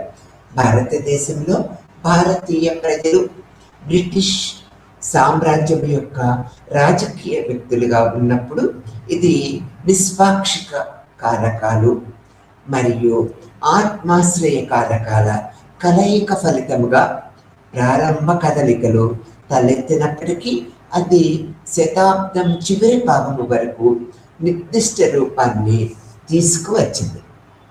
ఉద్భవించిన దేశ సజాతీయమైనది కాదు అనేది ఒక అభిప్రాయము. ఇది వలసవాద జోక్య సమయంలో ఉద్భవించిన వివిధ తరగతులను కలిగి ఉన్న ఒక సమాంతరమైన బుక్గా మనం చెప్పుకోవచ్చు. బ్రిటిష్ వలస పాలన భారత సమాజంలో లోతైన నిర్మాణాత్మక పరివర్తనకు నాంది పలికింది. ఇది దాని కొత్త అభివృద్ధి పదానికి, పెట్టుబడిదారీ అభివృద్ధికి దారితీసింది మరియు ఆధునిక రవాణా మరియు సమాచార మార్గాలు, భూమిలో పెట్టుబడిదారీ ఆస్తి సంబంధాలు, కేంద్రీకృత రాష్ట్ర స్థాపన, పాశ్చాత్య విద్యను ప్రవేశపెట్టడము, కొత్త పరిపాలన రూపాలు మరియు ప్రాంతీయ స్థాయిలో పరిమితమైన స్వయం పాలన వంటి భారతీయ సమాజ జీవితంలో దాదాపు రంగాలలో మార్పు ఈయన రచనల ద్వారా ప్రారంభించాయి అనేది చెప్పుకోవాలి. ఇది పాత క్రమాన్ని నాశనం చేసింది మరియు అనేక డైనమిక్ కొత్త దాడులకు శక్తులను విడుదల చేసిందనేది కూడా మనం ఇక్కడ గుర్తుపెట్టుకోవాల్సిన విషయం. ఇది భారతీయ సమాజాన్ని విప్లవాత్మకంగా మార్చింది మరియు అయినప్పటికీ దాని స్వంత ప్రయోజనాలకు సేవ చేయటానికి, అంటే భారతదేశ వలస దోపిడీ, వలసవాదము, దీనికి విరుద్ధమైన కోణం కూడా ఉంది అనేది మనం తెలుసుకోవాలి. మరియు దేశాయి దాన్ని నిరంతరము విశ్లేషిస్తూ వస్తూ ఉన్నారు. కుల వ్యవస్థ ద్వారా వర్గీకరించబడిన భారతీయ సమాజంలో ఉత్పాదక శక్తుల స్వభావాన్ని మార్చడంలో పెట్టుబడిదారీ విధానము విప్లవాత్మక పాత్ర పోషిస్తుందని మార్క్స్ వాదిస్తూ వచ్చారు అప్పట్లో. అయితే ఈ విషయంలో మార్క్స్ స్వంత ఆలోచనలు కూడా మారుతూ వచ్చాయి. కానీ వలస పాలన విప్లవాత్మక పాత్ర పోషించలేదని దేశాయి స్పష్టంగా చెప్పారు. ఎందుకంటే అది పెట్టుబడిదారీ విధానము వృద్ధికి దోహదపడే సంస్థలకు, అంటే పెట్టుబడిదారీ పూర్వకాలము వాటి కార్యకలాపాలకు నాశనం చేసింది అనేది మనం ఇక్కడ గుర్తుపెట్టుకోవాల్సిన విషయం. దేశాయి ఆలోచనలు ఈ విషయాలలో ఎంతో ఆందోళన చెందారు. భారతదేశ పూర్వ పెట్టుబడిదారీ సామాజిక నిర్మాణము యొక్క ప్రత్యేకతలు దాని కుల వ్యవస్థలో హైలైట్ చేయటం కూడా అతను స్వయం సమృద్ధిగా ఉన్న గ్రామ సమాజము భూమిలో ప్రైవేట్ ఆస్తి లేని స్వభావాన్ని ఎక్కువగా ఏఆర్ దేశాయి హైలైట్ చేశారు. ఇది బ్రిటిష్ పూర్వ భారతదేశంలో వ్యవసాయ వ్యవస్థలో కీలకమైన ఒక అంశంగా మనం చెప్పుకోవాలి. వ్యవసాయ పరివర్తన, పట్టణ చేతి వృత్తుల క్షీణత మరియు గ్రామ చేతి వృత్తి పరిశ్రమల క్షీణత మరియు విధ్వంసం యొక్క సామాజిక పరిణామాలను అతను విస్తృతంగా వివరిస్తూ వచ్చారు. అతని అభిప్రాయం ప్రకారము గ్రామము యొక్క ఆర్థిక స్వయం ప్రతిపత్తికి పారిశ్రామిక స్తంభనగా ఉండేదని, గ్రామ చేతి వృత్తి పరిశ్రమలు మరొకటి స్వయం సమృద్ధిగా ఉన్న గ్రామ వ్యవసాయంతో పోల్చదగినదని దేశాయి అభిప్రాయపడ్డారు. కొత్త సామాజిక శక్తులు మరియు తరగతులు ఎన్నో ఉద్భవిస్తూ వచ్చాయి. కాలక్రమేణా బ్రిటిష్ వలస సామ్రాజ్యవాదము పాలనలో వైరుధ్యానికి విపరీతంగా దారితీస్తూ ఉన్నాయి. ఇది భారత జాతీయవాదానికి కూడా దారితీసింది. విశేషమైన విషయం ఏమిటంటే భారత జాతీయవాదము ఉపఖండము, పరిణామము, భౌగోళిక విస్తారత, అపారమైన సంక్లిష్టత కలిగిన సామాజిక మరియు మత సాంస్కృతిక వైవిధ్యాలు, శక్తివంతమైన సంస్థలు మరియు సాంప్రదాయం మధ్య ఇవి ఉద్భవించాయి అనేది అభిప్రాయపడ్డారు. బ్రిటిష్ వలస పాలన మరియు భారతీయ సమాజము మధ్య జరిగే సంఘర్షణలో మేధో రాజకీయ, ఆర్థిక, సామాజిక, మత మరియు సాంస్కృతిక రంగాలు కలిగి ఉన్న వివిధ ఉద్యమాలు కూడా అనేకం ఉద్భవించాయి ఆ కాలంలో అనేది మనము చెప్పక తప్పదన్నమాట. ఆ తర్వాత బ్రిటిష్ పాలన సృష్టించిన పరిస్థితిని మార్చడానికి, దానికి విభిన్న ప్రభావాలను సమీకరించడానికి లేదా సవాలు చేయటానికి వివిధ వర్గాలు మరియు తరగతులు ప్రారంభించిన ఈ ప్రయత్నాలు వివిధ సంక్లిష్ట ఉద్యమాలకి ఎక్కువగా దారితీశాయి ఆ కాలంలో. ఇవి భారతీయ ప్రజలకు కొత్త, ఉత్తేజకరమైన, ఆసక్తికరమైన, వీరోచిత మరియు ప్రత్యేకమైన చరిత్రను కూడా అప్పుడు సృష్టిస్తూ వచ్చాయి. దీనివల్ల ప్రజలు అనేక విధాల చైతన్యవంతమైన మార్గాన్ని ఎంచుకోవటానికి ఎంతో దోహదం చేసింది అనేది చెప్పక తప్పదన్నమాట.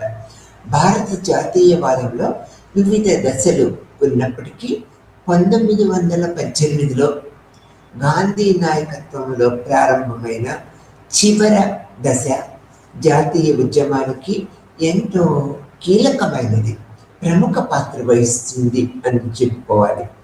ఈ కాలంలో బలమైన ప్రజాస్థావరంలో వర్గీకరించబడింది మరియు 1920 నుండి భారత పెట్టుబడిదారులు విభాగాలు భారత జాతీయ కాంగ్రెస్కు మద్దతు ఇచ్చినప్పటికీ అనేక తరగతులు మరియు సమూహాలు జాతీయ ఉద్యమంలో చురుకుగా పాల్గొంటూనే ఉన్నాయి. అంటే కాంగ్రెస్కి మద్దతు ప్రకటించినప్పటికీ ఈ ఉద్యమాలన్నీ కూడా వ్యక్తిగతంగా ఎక్కువ బలంగా పాల్గొంటూ ఉన్నాయి. ఇక్కడ జాతీయ ఉద్యమంపై వారి ప్రభావము క్రమముగా పెరిగింది అనేది మనం ఇక్కడ గుర్తుపెట్టుకోవాలి. ఈ ఉద్యమకారులు జాతీయ ఉద్యమంలో పాల్గొన్నప్పటికీ వీరి ప్రాముఖ్యత ఎంతో పెరిగింది అనేది చెప్పుకోవాలి. మరియు స్వతంత్రంలో వారు ఉద్యమంలో ఆధిపత్యాన్ని కూడా చెలాయించారు. ఈ స్వాతంత్ర ఉద్యమం కాలంలో ఈ ఉద్యమకారులు ఈ యొక్క గాంధీ చేస్తున్న స్వాతంత్ర ఉద్యమంలో కూడా ఆధిపత్యాన్ని నిరంతరంగా ప్రదర్శిస్తూ ఉండేవారు అన్నమాట. వీరికి ఒక ప్రముఖ స్థానం ఉన్నదనేది ఏఆర్ దేశాయ్ యొక్క అభిప్రాయంగా మనం తెలియపరచుకోవాలి. బ్రిటిష్ పాలనలో వలసవాద దోపిడీ యొక్క బహుముఖ కోణాలను అరుదైన అంతర్గతంగా ఏఆర్ దేశాయ్ అనేక కోణాలలో విశ్లేషిస్తూ వచ్చారు. అందువలన వ్యవసాయము మరియు చేతి వృత్తుల ఐక్యత ఆధారంగా పాత సామాజిక క్రమాన్ని నాశనం చేయటము మరియు అదే సమయంలో కొత్త సామాజిక శక్తుల పెరుగుదల కూడా జరుగుతూ ఉన్నదనేది మనం ఇక్కడ ప్రముఖంగా తెలుసుకోవాల్సిన విషయం. కొత్త సామాజిక తరగతుల పెరుగుదల, విద్య పాత్ర, కుల సమస్య, ఇక్కడ హిందూ మతము యొక్క ఉక్కు చట్రము అని చెప్పుకోవాలి అని పిలుస్తూ ఉంటాం. అప్పుడు కులానికి వ్యతిరేకంగా వివిధ సామాజిక సంస్కరణ ఉద్యమాలు, రాజకీయ ప్రాతినిధ్యము యొక్క ప్రశ్న మరియు జాతీయతలు మరియు మైనారిటీ సమస్యలు అన్నీ కూడా ఈ ఉద్యమ కాలంలో ప్రశ్నించబడ్డాయి. ఆ సమయంలో మేధోపరంగా లేదా రాజకీయంగా చర్చించబడుతున్న అన్ని క్లిష్టమైన ప్రశ్నలు పుస్తకంలో చోటు చేసుకోవటము ఎంతో గమనార్హం. ఉదాహరణకు తీసుకున్నట్లయితే వలస రాజ్యాల ముందు భారతీయ సమాజంలో పెట్టుబడిదారీ అభివృద్ధి యొక్క అవకాశాలను తీవ్రంగా చర్చించారు ఆ టైంలో. మరియు భారతదేశ పెట్టుబడిదారీ మార్గంలో పయనించగలదా అనేది కూడా విశ్లేషించారు. ఈ భారతదేశము పెట్టుబడిదారీ యొక్క మార్గాలలో ధైర్యంగా ప్రయాణించగలదా అనేది కూడా ఈ యొక్క ఉద్యమకారులు ప్రశ్నిస్తూ వచ్చారు అనేది ఏఆర్ దేశాయ్ యొక్క అభిప్రాయంగా మనం చెప్పుకోవచ్చు. ఆ తర్వాత భారత జాతీయవాదంలో ఇటీవల ధోరణులు అంటే 1960లో ఎలా ఉన్నాయనేది అనే పుస్తకంలో భారత జాతీయవాదంలో ఇటీవలి ధోరణులు అనేది 1960లో దేశాయ్ తన పుస్తకంలో అభివృద్ధి మార్గాన్ని అంచనా వేసి స్వాతంత్రానంతర పథకము యొక్క ముఖ్యమైన లక్షణాలను సంగ్రహించారు. ఆ బుక్లో అతను స్వతంత్ర అనంతరము భారతదేశము యొక్క విలక్షణమైన ముఖ చిత్రాన్ని దాంట్లో తెలియపరిచారు. పెట్టుబడిదారీ అభివృద్ధి యొక్క అసమాన స్వభావము మరియు భూస్వామ్య మరియు అర్ధ భూస్వామ్య మూలాలతో ముడిపడి ఉన్న బూర్జువా పద్ధతులను ఆయన హైలైట్ చేశారు. అంటే ఇతను మనకి ముందు నుంచి చెప్పుకున్నాం కదా, కమ్యూనిస్టు పార్టీలో క్రియాశీలక సభ్యుడిగా ఉన్నారు అనేది. అంటే ఎంతసేపు ఇతను బడుగు వర్గాలు, పేదలకు, రైతులకు, చేతి వృత్తి పని వాళ్ళకి న్యాయం చేయాలనే ఆకాంక్షతో నిరంతరము ఉండి వారిని చైతన్యవంతమైన మార్గాల వైపు నడిపిస్తూ ప్రభుత్వాన్ని అనేక కోణాలలో ప్రశ్నిస్తూ ఉండేవారు అనేది ఇక్కడ అర్థంగా మనం చెప్పుకోవాలి. భారత బూర్జువా యొక్క భూస్వామ్య సామాజిక మూలాలు మరియు కూర్పు బూర్జువా ప్రజాస్వామ్య విప్లవం యొక్క పనులను నెరవేర్చలేకపోయాయనేది ఏఆర్ దేశాయ్ గుర్తించారు. అంటే భూస్వామ్య నాశనం చేయటము మరియు జాతీయ ఆర్థిక వ్యవస్థను నిర్వహించటము మరియు సమాజం యొక్క మొత్తము ప్రజాస్వామ్యీకరణ, అంతేకాకుండా స్వతంత్ర సమరములో వారసత్వముగా వచ్చిన రాష్ట్ర ఉపకరణ దాదాపు వలస రాజ్య ఉపకరణ యొక్క ప్రతిరూపంగా ఏఆర్ దేశాయ్ భావించారు. ఆ ప్రక్రియ ఆ విధంగా జరిగింది అనేది అప్పటి పరిస్థితులు మనం గ్రహించాలి. ఎందుకంటే స్వతంత్రము నిజమైన స్వతంత్రము కాదు, కానీ అధికార బదిలీ. దీనిలో వ్యాపార మరియు పెట్టుబడిదారీ ప్రయోజనాలచే ఎక్కువగా ప్రభావితమైన భారతీయ జాతీయ కాంగ్రెస్ ప్రముఖ పాత్ర ఇందులో పోషించింది అని ఏఆర్ దేశాయ్ యొక్క అభిప్రాయంగా చెప్పబడింది. దేశాయ్కు అభివృద్ధి మార్గం యొక్క ఎంపిక స్పష్టంగా ఏర్పరచుకున్నారు ఆయన. ఇది బూర్జువా పారిశ్రామికీకరణ వర్సెస్ సోషలిస్ట్ పారిశ్రామికీకరణ అనేది ఏఆర్ దేశాయ్ అభిప్రాయపడ్డారు. ఈ రెండింటి మధ్య స్పష్టమైన వ్యత్యాసము అవసరమని ఆయన వాదించారు.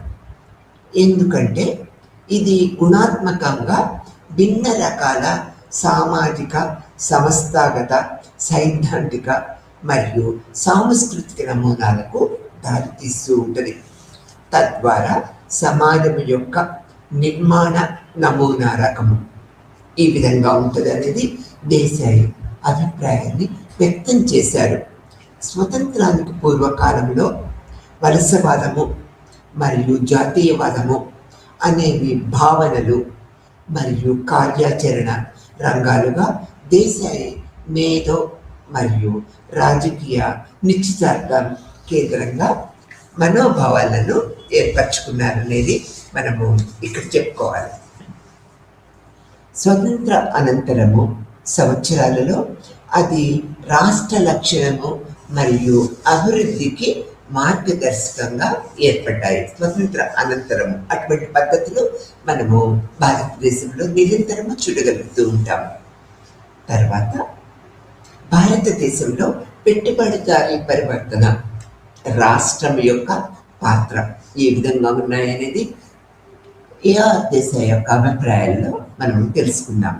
స్వతంత్ర అనంతరము కాలాన్ని అన్వేషించటంలో స్థిరముగా పునరావృతమయ్యే రెండు భావనలు రాష్ట్రము మరియు సామాజిక మరియు రాజకీయ పరివర్తనలో దాని కీలక పాత్ర, ముఖ్యంగా గ్రామీణ పరివర్తనలో మరియు అభివృద్ధి మార్గం యొక్క ప్రశ్న, జాతీయవాద ఉద్యమము యొక్క అంచనాలకు విరుద్ధంగా స్వతంత్ర అనంతరము కాలంలో రాష్ట్రము పెట్టుబడిదారీ పరివర్తన ప్రక్రియను ప్రారంభిస్తూ ఉంది.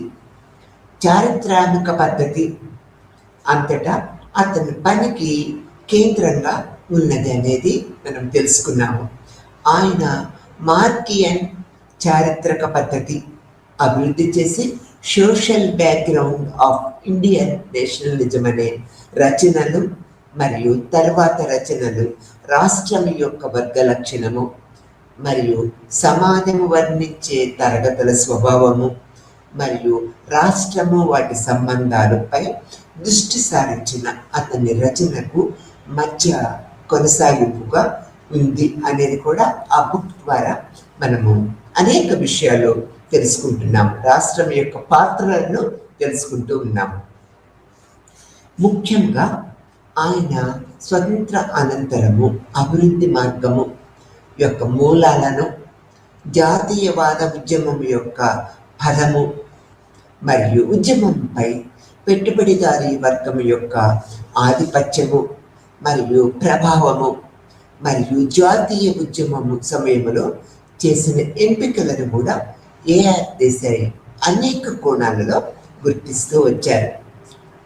2 సంపుటకాలుగా సవరించిన రూరల్ సోషియాలజీ ఇన్ ఇండియా 1969 మరియు పెసెంట్ స్ట్రగుల్ ఇన్ ఇండియా 1979లలో దేశాయ్ అనేక దశాబ్దాలుగా ఈ యొక్క గ్రామీణ సమాజంలో వచ్చిన మార్పులను మ్యాప్ చేసే వ్యాసాలు మరియు నివేదికల యొక్క గొప్ప సేకరణ సంకలనం చేశారు.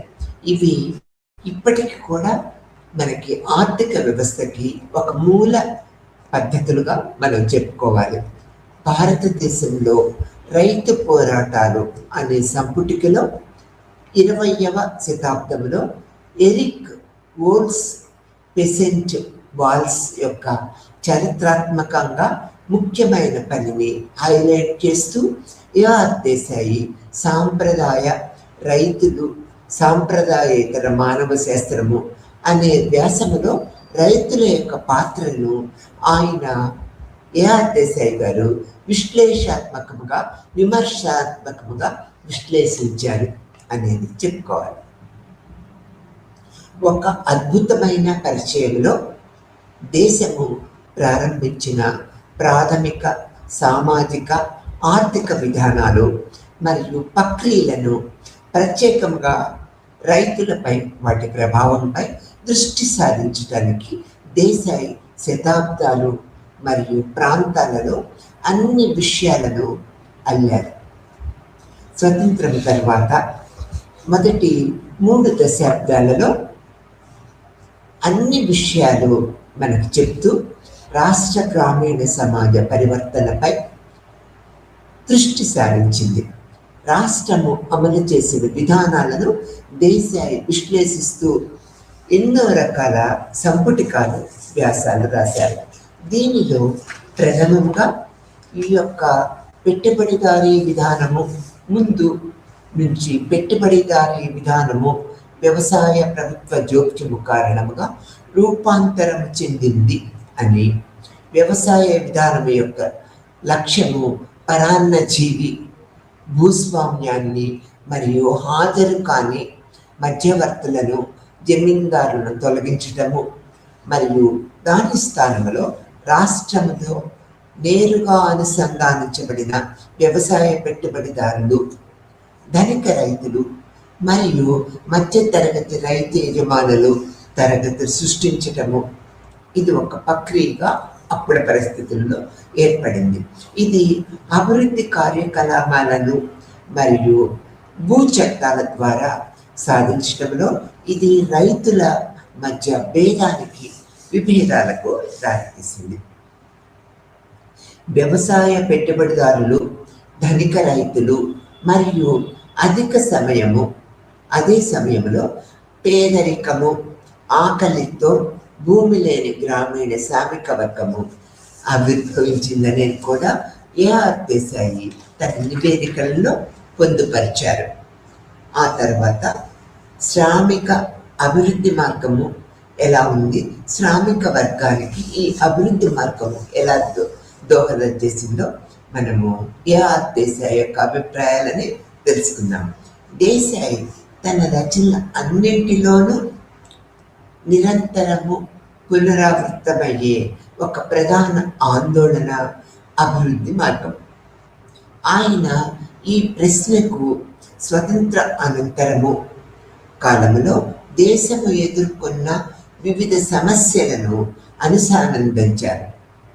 ఆయన ప్రధాన విమర్శ ఆధునీకరణ సిండ్రోమ్, అంటే పెట్టుబడిదారీ మార్గంలో అభివృద్ధి మరియు దాని ప్రతిపాదకులు, ముఖ్యంగా విద్యావేత్తలు మరియు సామాజిక శాస్త్రవేత్తలు దీనిని వాంఛనీయ విలువల ప్రతిపాదికగా భావించినారు అనేది వారి యొక్క ఏఆర్ దేశాయి యొక్క విమర్శన. 2 సంపుటకాల తర్వాత దేశాయి భారతదేశంలో రాష్ట్రము మరియు సమాజము 1975లో ఈ యొక్క పుస్తకము భారతదేశంలో అభివృద్ధి మార్గాలన్నీ ఎలా ఉన్నాయనేది స్పష్టం చేస్తూ ఉన్నది. మార్క్సిస్టు విధానము 1984లో దేశాయి యొక్క బుక్గా మనము చూస్తున్నాము. భారతదేశంలో అభివృద్ధి మార్గము మరియు సామాజిక పరివర్తన స్వభావంపై ఆయన రచనలు అనేకం చేశారు. భారతదేశంలో రాష్ట్రము మరియు సమాజము అనే సంపుటికలో విద్యా సంస్థ ప్రతిపాదించిన మరియు విస్తరిస్తున్న విద్యా ఉపకరణంలో పాఠ్యాంశాల కంటెంట్ను రూపొందించిన ఆధునీకరణ సిద్ధాంతానికి సంబంధించిన అంచనాలను ఆయన విమర్శనాత్మకంగా పరిశీలిస్తూ వచ్చారు.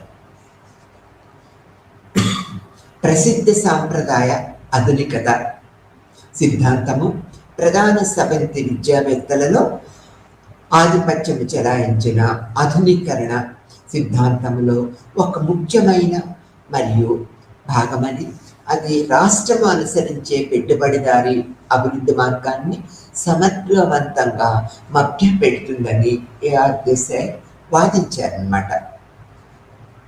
ఇటువంటి మేధో కార్యకలాపాలకు రాష్ట్రము ఆర్థికంగా ఎంతో మద్దతు ఇస్తూ ఉన్నది మరియు పెట్టుబడిదారీ మార్గాలలో అభివృద్ధి కొనసాగించడంలో సహాయపడుతూ కూడా ఉన్నది. ఇది కాంక్రీట్ విధాన చర్యలను రూపొందించడంలో ఉపయోగపడే విలువైన డేటాను రూపొందించడానికి ఎంతో సహాయపడుతూ ఉన్నది. ఇది పరిపాలన, సేవలు మరియు ఇతర వృత్తుల నడపటానికి విద్యావంతులైన స్థలాన్ని సృష్టించటానికి మరియు ఏకీకృతము చేయటానికి కూడా నిరంతరము సహాయపడుతూ ఉంటుంది.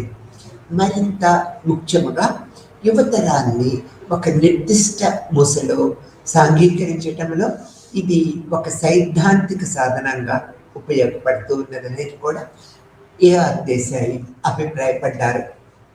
ఆయన రచనలు ప్రధాన దృష్టి భారతదేశ పెట్టుబడిదారీ పరివర్తన మరియు ఈ ప్రక్రియలో ప్రధాన చోదకముగా రాష్ట్రముల యొక్క పాత్ర, పెట్టుబడిదారీ తరగతికి మరియు రాష్ట్రానికి మధ్య సంబంధము, వివిధ సంస్థల నిర్మాణము, అంటే పెట్టుబడిదారీ అభివృద్ధిని సులభతరం చేయటానికి చట్టపరమైన చట్టము మరియు పరిపాలనా యంత్రాంగము, ప్రధాన విధాన చొరవలతో పాటు ప్రభుత్వ రంగము ప్రధాన సాధనంగా ప్రణాళిక, మిశ్రమ ఆర్థిక వ్యవస్థ మరియు సంక్షేమ రాజ్యము కూడా పెట్టుబడిదారీ అభివృద్ధిని సులభతరం చేయటానికి రూపొందించబడ్డాయి అనేది ఏఆర్ దేశాయ్ యొక్క ముఖ్య ఆలోచనలుగా మనం చెప్పుకోవచ్చు అన్నమాట.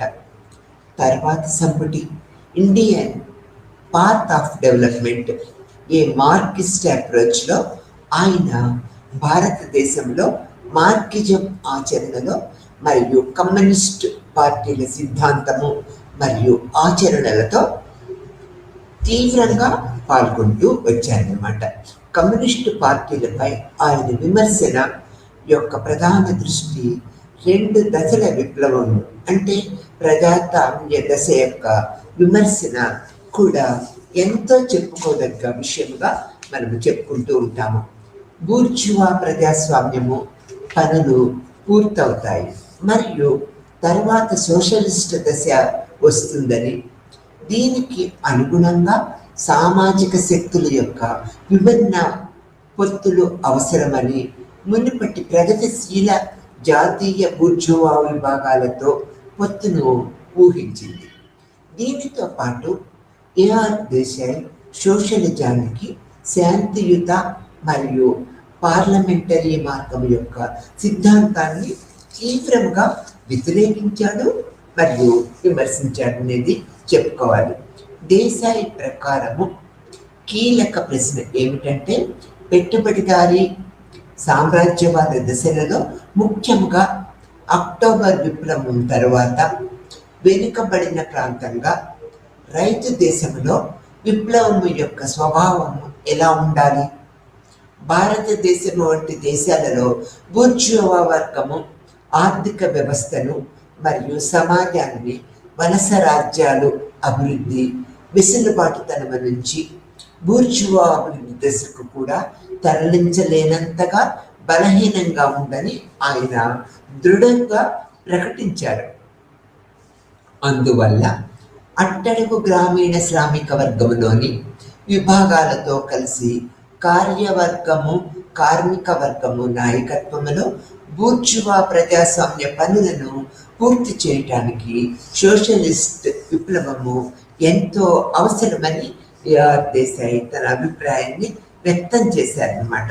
స్వతంత్ర అనంతరము భారతదేశంలోని ప్రక్రియలను విశ్లేషించడంలో ఆయన ఎంతో ఆందోళనను వ్యక్తం చేశారు. భారత రాజ్యము అవలంబిస్తున్న అభివృద్ధి స్వభావము మరియు మార్గము భారతీయ సమాజము పెట్టుబడిదారీ తరహాలో రూపుదిద్దుకుంటుందని మరియు స్వతంత్రము తర్వాత భారతదేశంలో ఉద్భవించిన రాజ్యము పెట్టుబడిదారీ రాజ్యము మరియు అభివృద్ధి యొక్క పెట్టుబడిదారీ మార్గాన్ని అనుసరిస్తుందని ఏఆర్ దేశాయ్ తన అభిప్రాయాన్ని నిర్భయంకరంగా నిర్మోహమాటంగా తెలియపరుస్తూ ఉండేవారు.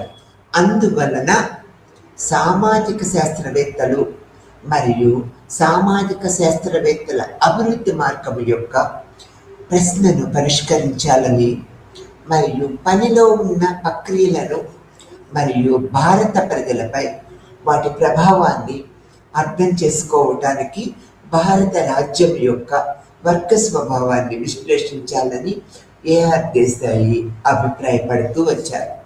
అందువలన భారత సమాజంలో పనిచేసే ప్రక్రియలను అర్థం చేసుకోవటానికి ప్రయత్నించడంలో కేంద్ర భావనలు తరగతి మరియు రాష్ట్రము స్వతంత్రానంతరము భారతదేశంలో పనిచేసే భారతీయ సమాజాన్ని మరియు సామాజిక, ఆర్థిక మరియు రాజకీయ ప్రక్రియలను మరియు ఈ ప్రక్రియల భారత ప్రజలపై చూపిన ప్రభావాన్ని అర్థం చేసుకోవటంలో ఆయన చేసిన ప్రయత్నాలలో మార్క్సిస్ట్ విధానము అత్యంత సందర్భోచితంగా ఉన్నదని ఆయన అభిప్రాయపడ్డారు.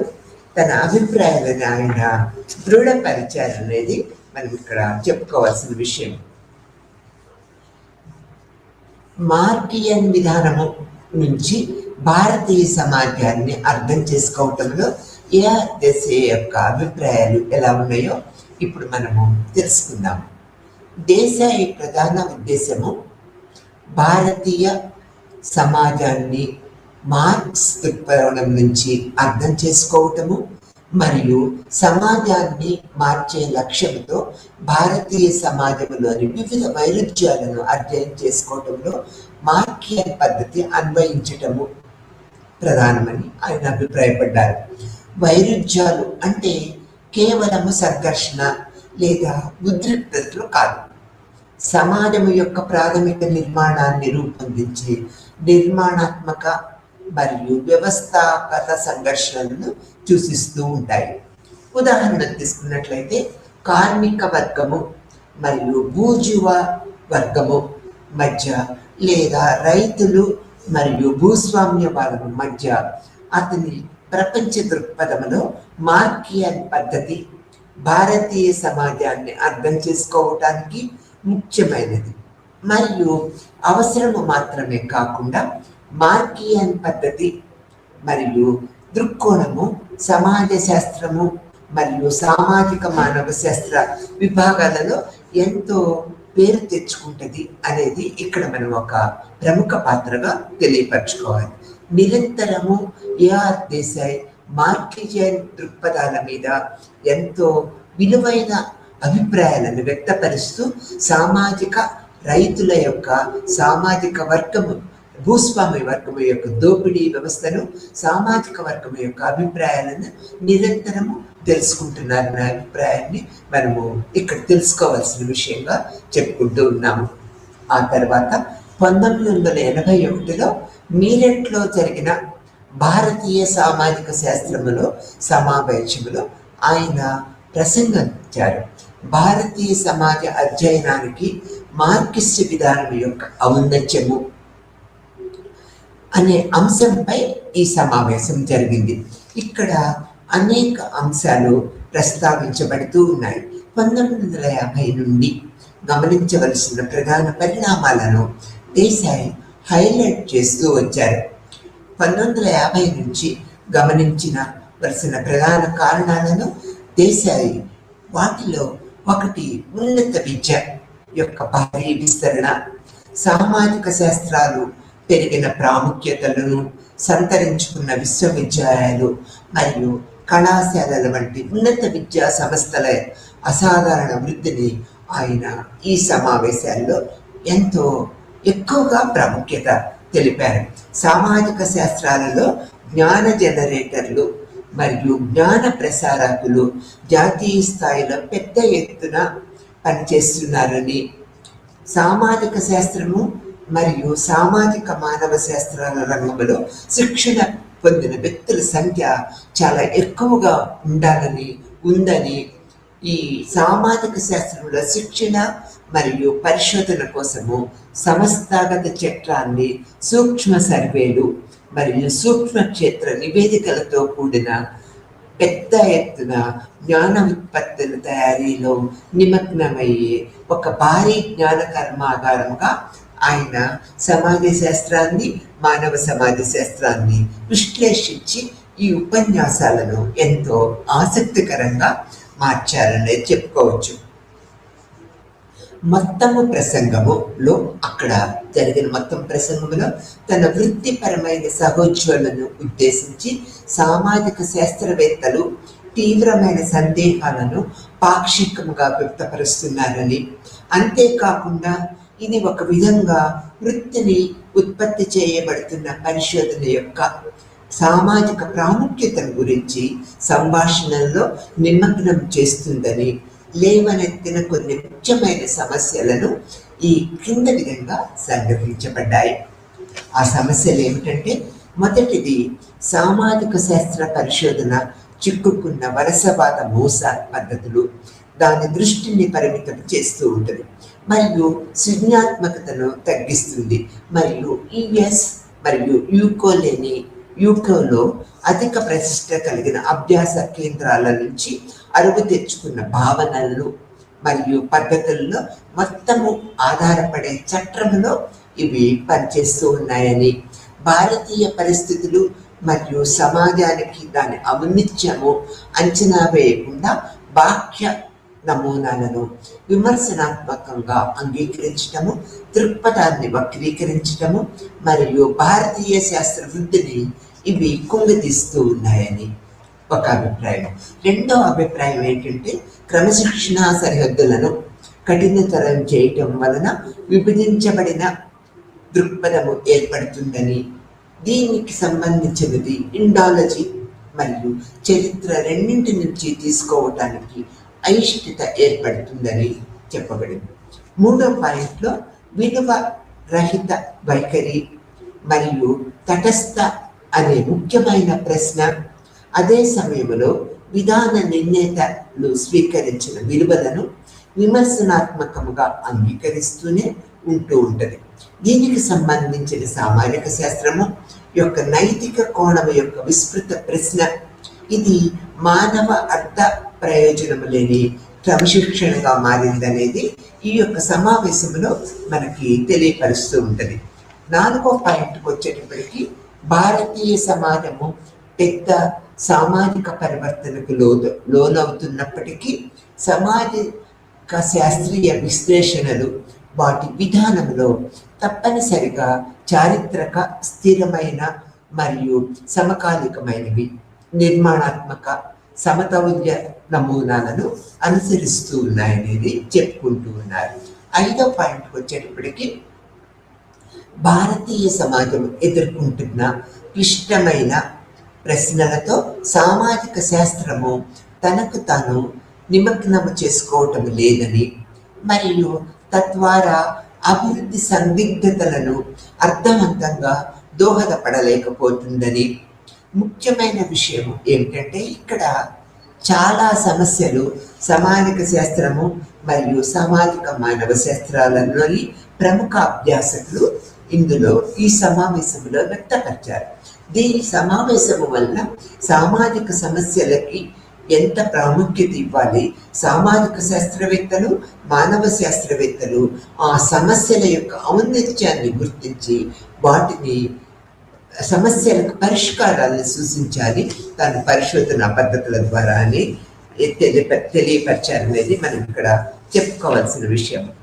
ఈ లెసన్లో ఏఆర్ దేశాయ్ యొక్క మనస్తత్వము, సామాజిక సమస్యలపై అతని నిబంధనలు మనము అనేక కోణాలలో చూస్తూ ఉన్నాము. దేశాయ్ జాతీయవాదాన్ని ఒక చారిత్రక వర్గముగా, చరిత్రలో ఒక నిర్దేశ సమయము ఉనికిలో వచ్చే ఒక ఆధునిక దృగ్విషయంగా చూస్తూ వచ్చారు. భారతదేశంలోని భారతీయ ప్రజలు బ్రిటిష్ సామ్రాజ్యంలోని రాజకీయ పౌరులుగా ఉన్నప్పుడు ఇది వస్తుపరమైన అంశాలు మరియు ఆత్రాశ్రయ కారకాల కలయిక ఫలితముగా ఉద్భవించిందనేది అభిప్రాయపడ్డారు. రెండో పాయింట్కి వచ్చేటప్పటికి, స్వతంత్రానికి పూర్వకాలంలో వలసవాదము మరియు జాతీయవాదము అనే భావనలు మరియు కార్యాచరణ రంగాలు దేశాయ్ మేధో మరియు రాజకీయ నిశ్చితార్థన కేంద్రంగా ఉన్నాయనేది కూడా మనం గుర్తుపెట్టుకోవాలి. అయితే స్వతంత్ర అనంతరము సంవత్సరాలలో అవి రాష్ట్ర లక్షణాలు, అభివృద్ధి మార్గాలుగా ఏర్పడాలనేది ఏఆర్ దేశాయ్ యొక్క భావన.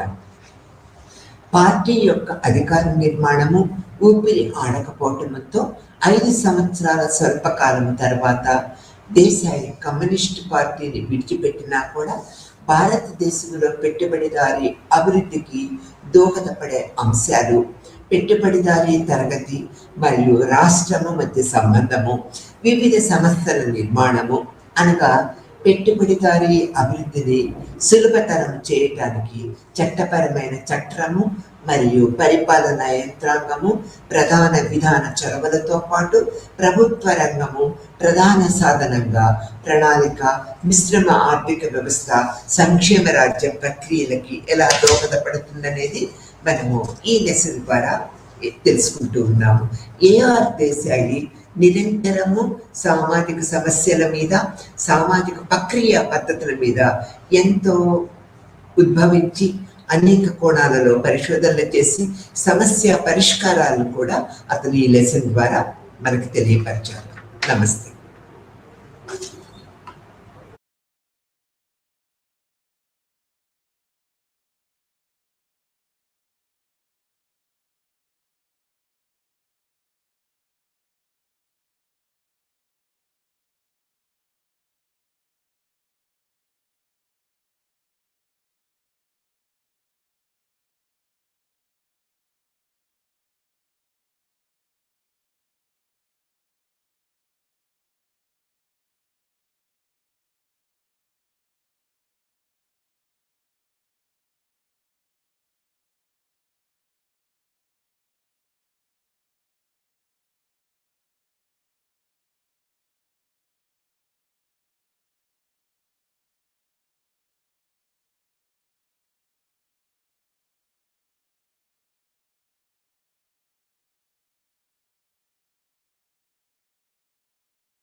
everyone.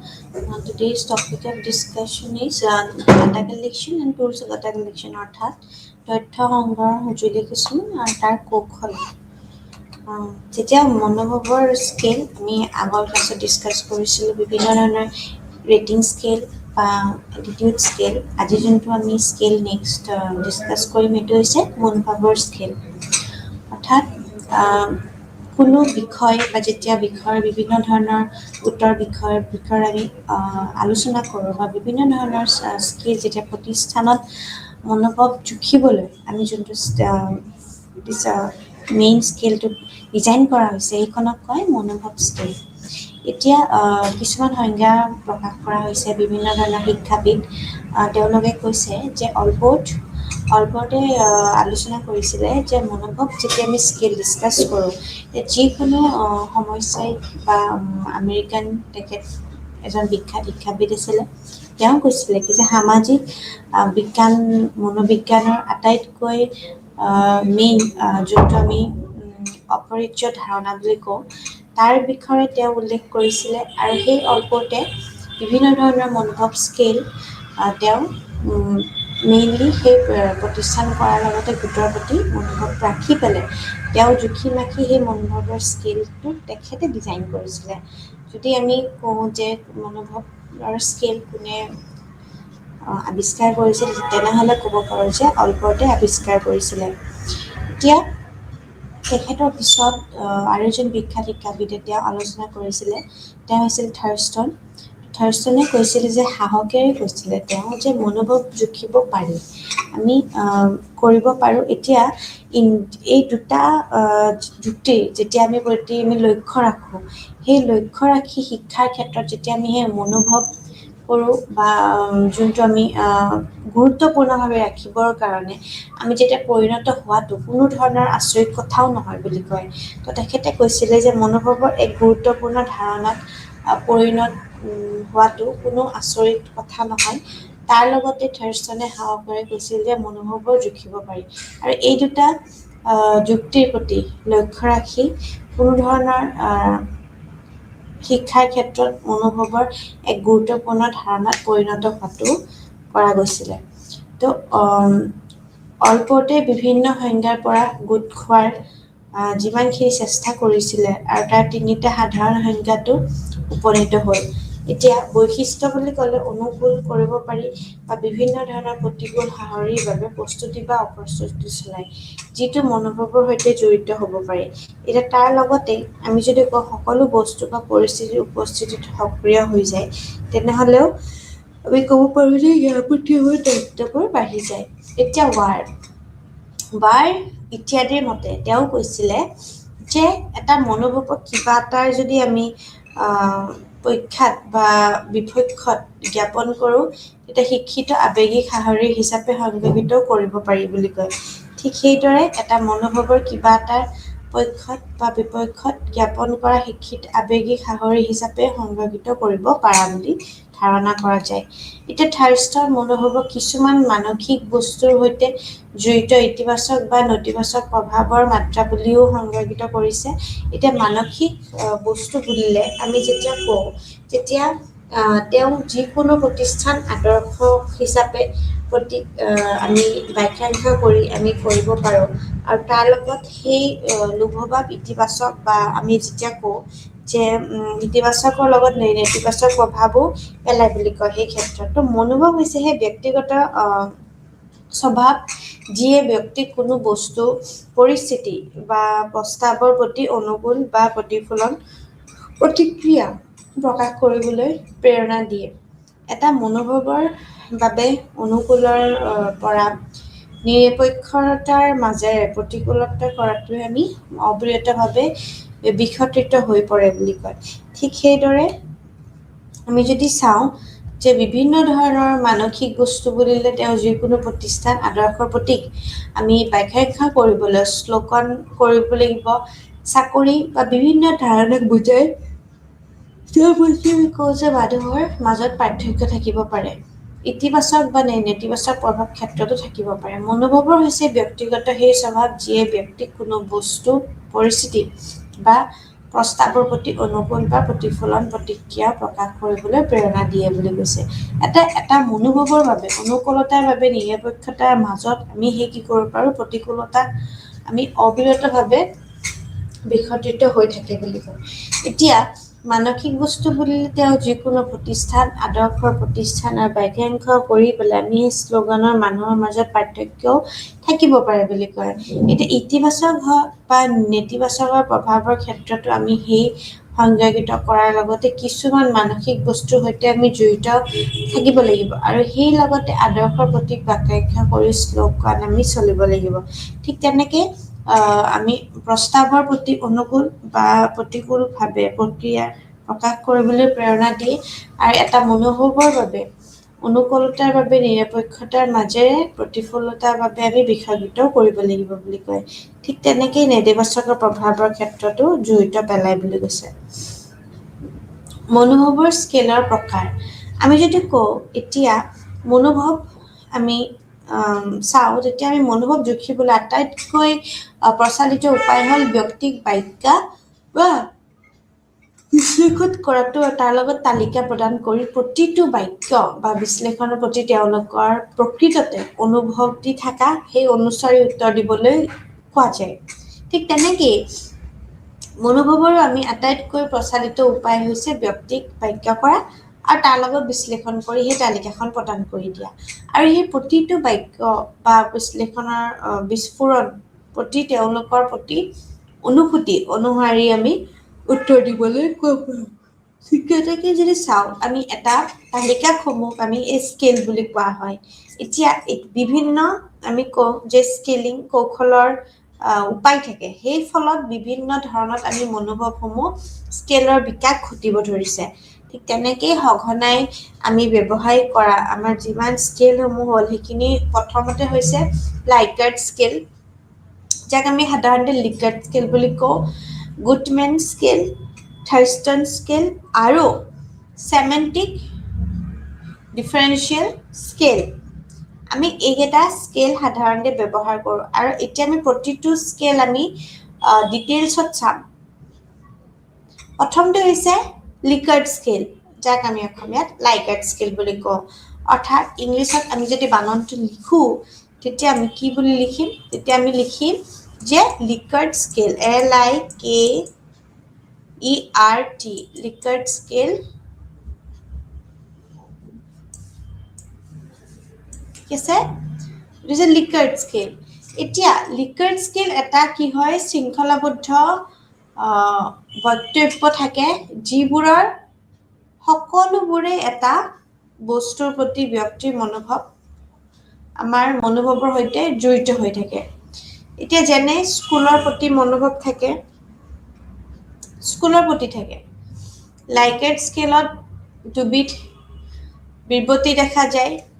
প্ৰথম ধৰণৰ বক্তব্য যাৰ সমৰ্থনে বিবেচনাধীন বস্তুটোৰ প্ৰতি ইতিবাচক বা অনুকূল মনোভাৱৰ ইংগিত দিয়ে, যাক আমি অনুকূল বক্তব্য বুলিও কোৱা হয়। ঠিক তেনেকেই কিছুমান দ্বিতীয় প্ৰকাৰৰ আছে, যেনেকৈ যদি চাওঁ যে বক্তব্য দিয়া অনুভুক্ত যেতিয়া কৰা যায় তেতিয়া আমি সমৰ্থনৰ বাবে সেই বস্তুটোৰ প্ৰতি কি কৰোঁ, নেতিবাচক বা প্ৰতিকূল কৰোঁ। সেই প্ৰতিকূল কৰাৰ সময়ত মনোভাৱৰ আমি কিছুমান ইংগিত দিয়ে, যেনেকৈ যাক প্ৰতিকূল বুলি বক্তব্য বুলিও কোৱা যায়। আৰু ঠিক সেইদৰে এই স্কেলটো লিকাৰ্ট স্কেলে সেই দুবিধ বিভিন্ন ধৰণৰ বিবৃতত আমি দেখিবলৈ পাওঁ। আৰু সেই স্কেলৰ প্ৰতি মনোভাৱ ৰখাটো হৈছে আমি যেতিয়া সকলো বস্তুৰ প্ৰতি ব্যক্তিৰ প্ৰতি আমি মনোভাৱ ৰাখোঁ, সেইটোকে আমি কোৱা যায়। এতিয়া আমি প্ৰথম ধৰণৰ যেতিয়া আমি বক্তব্য যাৰ আমি সমৰ্থনৰ বিবেচনাধীন বস্তুটোৰ প্ৰতি ইতিবাচক বা অনুকূল মনোভাৱ ইংগিত দিয়ে যায়, যাক অনুকূল বক্তব্য বুলিও কোৱা হয়। সেই দ্বিতীয় প্ৰকাৰত আমি এনে বক্তব্য আমি অন্তৰ্ভুক্ত কৰা হয় যাৰ বিভিন্ন ধৰণৰ সমৰ্থনে সেই বস্তুটোৰ প্ৰতি আমাৰ নেতিবাচক প্ৰতিকূল বা মনোভাৱৰ ইংগিতো আমাক দিয়ে, যাক সেই প্ৰতিফলন কৰাৰ ব্যক্তিত্বজনৰ লগত আমাৰ কোৱা হয় বুলি কয়। ঠিক তেনেকৈ আমি যদি চাওঁ, এইটো হৈছে আমাৰ লিকাৰ্ট স্কেল। ঠিক আছে, তো লিকাৰ্ট স্কেল এতিয়া লিকেট স্কেলৰ পৰিৱৰ্তন আমাৰ আচলতে কি থাকে লিকেট স্কেলৰ পৰিৱৰ্তন বুলি কোৱাৰ লগে লগে আমাৰ কি হ'ব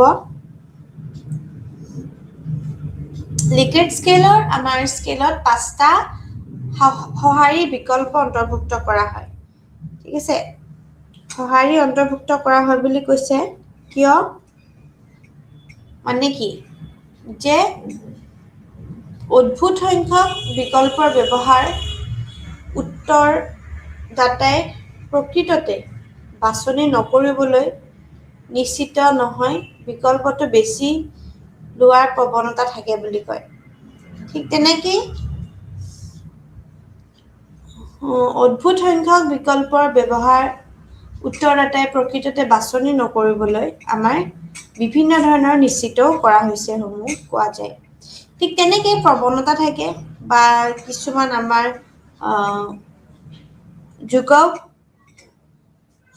বিকল্প থাকে আৰু সেই উত্তৰদাতাই মনোভাৱৰ আমাৰ বাস্তৱিকতা বা বস্তুটোৰ প্ৰতি আমাক অনুকূল জগায় ঠিক তেনেকৈ বিবিধৰ আৰ্হিত কিছুমান আমাৰ সংশোধন থাকে আৰু সেই সংশোধন আমি অবজাৰভেশ্যন আমাৰ কৰা যায় এটা সম্পূৰ্ণ যেতিয়া আমি বিবৃতিৰ পৰিৱৰ্তে আমি চাওঁ তেতিয়া আমি অসম্পূৰ্ণ বিবৃতিত ব্যৱহাৰ কৰা যায় আৰু সেই যুগ্ম সংখ্যাৰ বিভিন্ন ধৰণৰ বিকল্পৰ সৈতে আমি উত্তৰদায়ী মনোভাৱৰ বস্তুটোৰ প্ৰতি আমি অনুকূল ৰাখি আমাৰ সক্ষম হয় ঠিক তেনেকৈ বিভিন্ন ধৰণৰ আমাৰ যুগ্ম সংখ্যাৰ বিকল্পৰ সৈতে আমি উত্তৰদায়ী বস্তুটোৰ প্ৰতি অনুকূল আৰু প্ৰতিকূল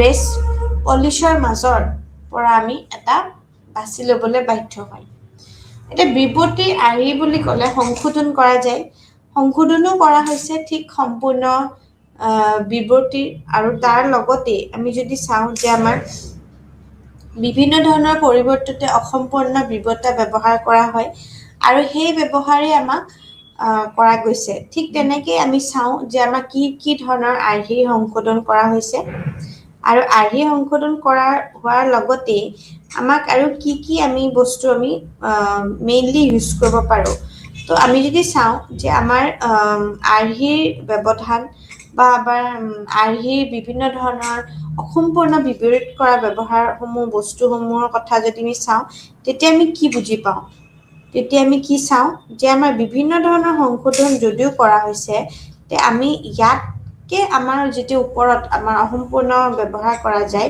তেতিয়া আমি তাৰ ফলত আমি কি বস্তু পোৱা যায় তেতিয়া আমি কি বুলি ক'ব লাগিব তেতিয়া আমি ক'ব লাগিব যে অসম্পূৰ্ণ বিপৰীতে কৰা হৈছে আৰু তাৰ লগত আমাৰ বিভিন্ন ধৰণৰ পৰিৱৰ্তিত অসম্পূৰ্ণতাও আমাৰ দেখিবলৈ পোৱা যায় ঠিক তেনেকৈ লিকেট স্কেলৰ কিছুমান সুবিধা আছে যেনেকৈ নিৰ্মাণ কৰাত খুব সহজ অৰ্থাৎ ইজি টু এডমিনিষ্টাৰ বুলি যাক কয় নিৰ্মাণ কৰাত সহজ মনোভাৱৰ বিভিন্ন ধৰণৰ বস্তু পৰিস্থিতি আৰু পৰিৱেশৰ সৈতে খাপ খোৱা ক্ষমতা থাকে কিছুমান তো সেই ক্ষমতাৰ অনুবৰ্তত লগত আমাৰ সদায় বিভিন্ন ধৰণৰ পৰিস্থিতিত খাপ খাই থাকে আৰু সেই খাপ খোৱাটোৱে হৈছে লাইকেট স্কেলৰ আটাইতকৈ ডাঙৰ সুবিধা নেক্সট অসুবিধাটো হৈছে কি যে বিভিন্ন ৰেচ পলিচ আৰ্হিৰ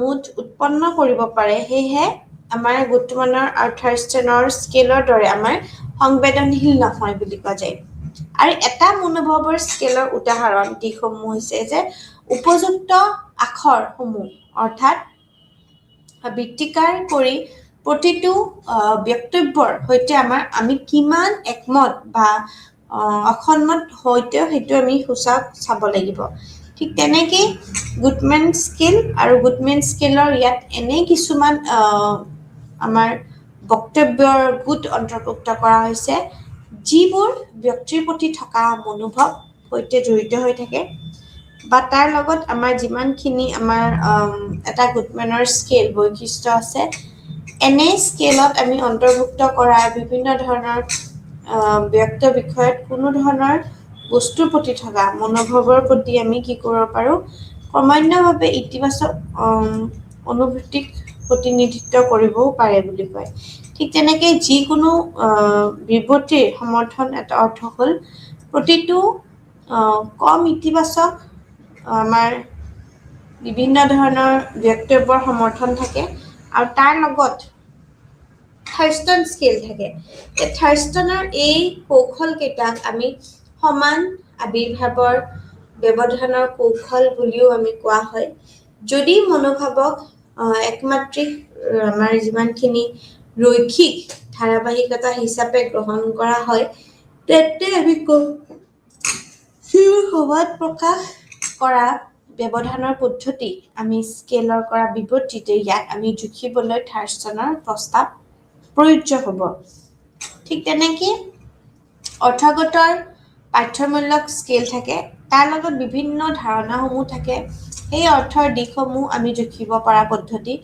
মনোভাৱ জোখা কৌশল হিচাপে ইয়াক আমি বহুল বহলভাৱে ব্যৱহাৰ কৰা হয় আৰু ইয়াত 7 বিন্দুৰ আমি 2 মেৰু স্কেল থাকে, এটা গোট আৰু ধাৰণাসমূহৰ এটা গোট থাকে।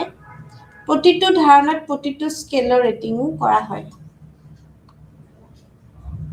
মনোভাৱ স্কেলৰ ব্যৱহাৰ বিশেষকৈ পৰিস্থিতিৰ প্ৰয়োজন অনুসৰি সহশিক্ষা, ধৰ্মীয় শিক্ষা, আন্তঃৰাষ্ট্ৰীয় সহযোগিতা আদি বিষয়ত ব্যক্তিৰ মনোভাৱ বিচাৰি আমাৰ বিভিন্ন ধৰণৰ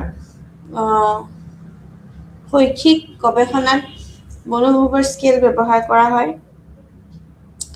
কোনো ব্যক্তি বা কোনো ধৰণৰ ব্যক্তিৰ এটা গোটৰ কোনো পৰিঘটনাৰ প্ৰতি থকা আমাৰ বিভিন্ন ধৰণৰ বিশ্বাসৰ পৰিমাপ লাভ কৰিবলৈ আমি কোৱা যায় আৰু সেই অনুসন্ধান ৰূপত মনোভাৱৰ আমাৰ স্কেলো ব্যৱহাৰ কৰা হয় বুলি কোৱা গৈছে। ঠিক তেনেকৈ আমি চাওঁ যে আমাৰ বিভিন্ন ধৰণৰ যেতিয়া আমি মাপকাঠি চাওঁ, সেইখিনি আমি আচলতে ব্যৱহাৰ কৰোঁ নে নকৰোঁ, ঠিক তেনেকৈ আমি চাবলৈও আমি সক্ষম হওঁ। মনোভাৱ স্কেলৰ সীমাবদ্ধতা অৰ্থাৎ লিমিটেশ্যনছ বুলি যদি কওঁ, তে লিমিটেশ্যনছ কি আছে?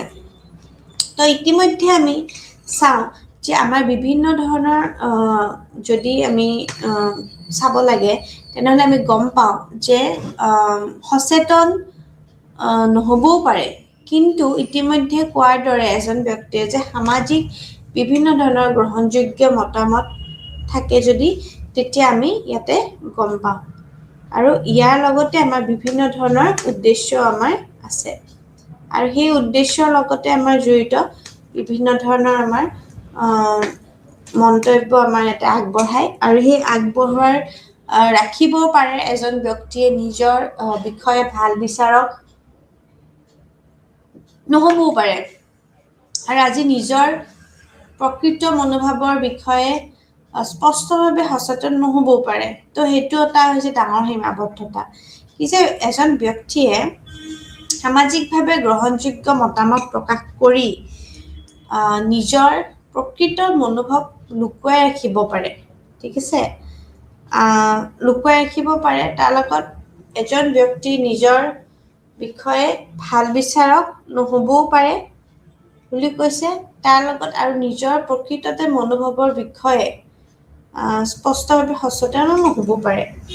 কোনো এটা নিৰ্দিষ্ট পৰিঘটনাৰ প্ৰতি তেওঁৰ প্ৰকৃততে মনোভাৱ কি আছিল, সেই কথা আৱিষ্কাৰ কৰিবলৈ তেওঁ হয়তো কোনো বাস্তৱ পৰিস্থিতিৰ সন্মুখীনো হোৱা নাছিলে বুলি কয়।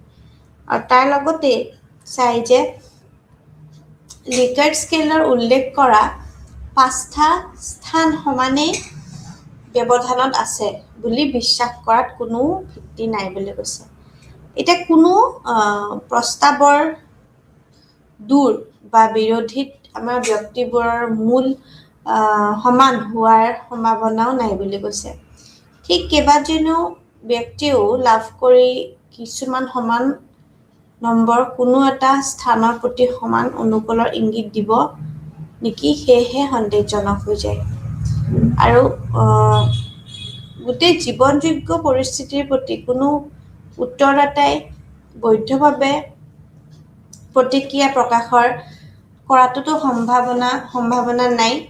সঁহাৰিৰ নাম প্ৰকাশ নকৰাৰ পিছতো ব্যক্তিসকলে প্ৰকৃততে অনুভৱ কৰাটোতকৈ যি অনুভৱ কৰিব লাগে, সেই অনুসৰি আমি সাহৰি দিয়াৰ প্ৰৱণতাও থাকে বুলি কোৱা গৈছে। ঠিক তেনেকৈ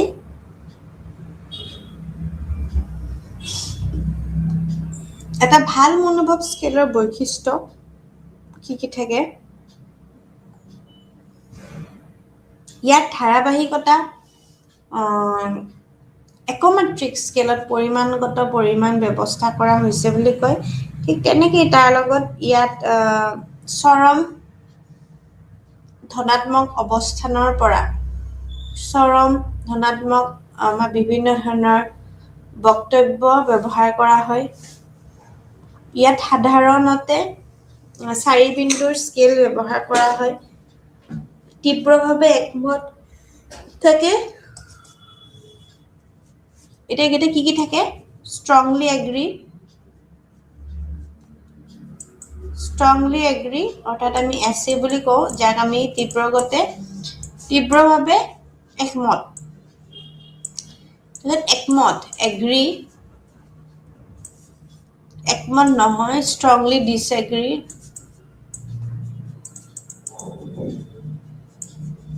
তীব্ৰভাৱে একমত নহয়,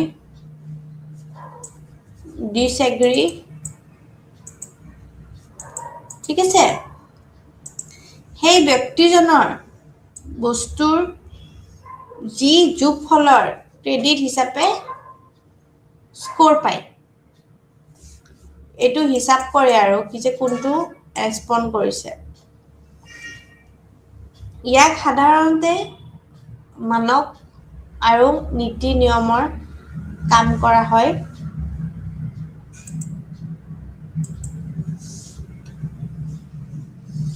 এই বিষয়টোৰ ওপৰত মনোভাৱৰ বিষয়ে প্ৰত্যেকভাৱে আমাৰ সোধাতকৈও মনোভাৱৰ বস্তুটোক আমি বিভিন্ন ধৰণৰ ব্যাখ্যা কৰে, আৰু ইয়াৰ বাবে বিচাৰকসকলৰ পদতো বিবৃতিসমূহ গোটেই আমি ল'ব লাগিব, আৰু তেওঁৰ সমৰ্থন কৰা আমাৰ বিভিন্ন ধৰণৰ বক্তব্যসমূহৰ আমাৰ বিভিন্ন ধৰণৰ মধ্যম স্কেলৰ থাকে, আৰু সেই মানৰ আমাৰ ভিত্তিতে আমি প্ৰতিটো মন্তব্য আমি স্ক'ৰত স্থান দিয়া বিচাৰকসকলৰ শতাংশ আমাৰ অনুসৰি স্কেল মানসমূহ আমাৰ গণনা কৰিব লাগিব। ঠিক তেনেকৈ আমি চাওঁ যে আমাৰ গণনা কৰিবলৈ আমাৰ কিমানখিনি দিশ থাকে, আৰু সেই দিশে আমি চলিব লাগিব। ঠিক তেনেকেই আমি চাওঁ যে আমাৰ বিভিন্ন ধৰণৰ মনোভাৱ স্কেলৰ পৰিৱৰ্তন, মূল লিকাৰ্ট স্কেলৰ 5টা সঁহাৰি বিকল্প থাকিব, আৰু অন্তৰ্ভুক্ত কৰা হৈছিলে সেই অদ্ভুত সংখ্যক বিকল্পৰ ব্যৱহাৰত উত্তৰদাতাই প্ৰকৃততে বাছনি নকৰিবলৈ নিশ্চিত নহয় যে বিকল্পটো বাছি লোৱাত প্ৰৱণতা থাকে। তাৰ লগত যুগম সংখ্যাৰ যোনবোৰ বিকল্প থাকে, সেইখিনিৰ সৈতে আমাৰ উত্তৰদাতাই বিভিন্ন ধৰণৰ মনোভাৱৰ বস্তুৰ প্ৰতি অনুকূল কৰি তোলে। ঠিক তেনেকেই চোৱা যায় যে বিপৰীতে আৰ্হিৰ সংশোধনো কৰা হৈছে।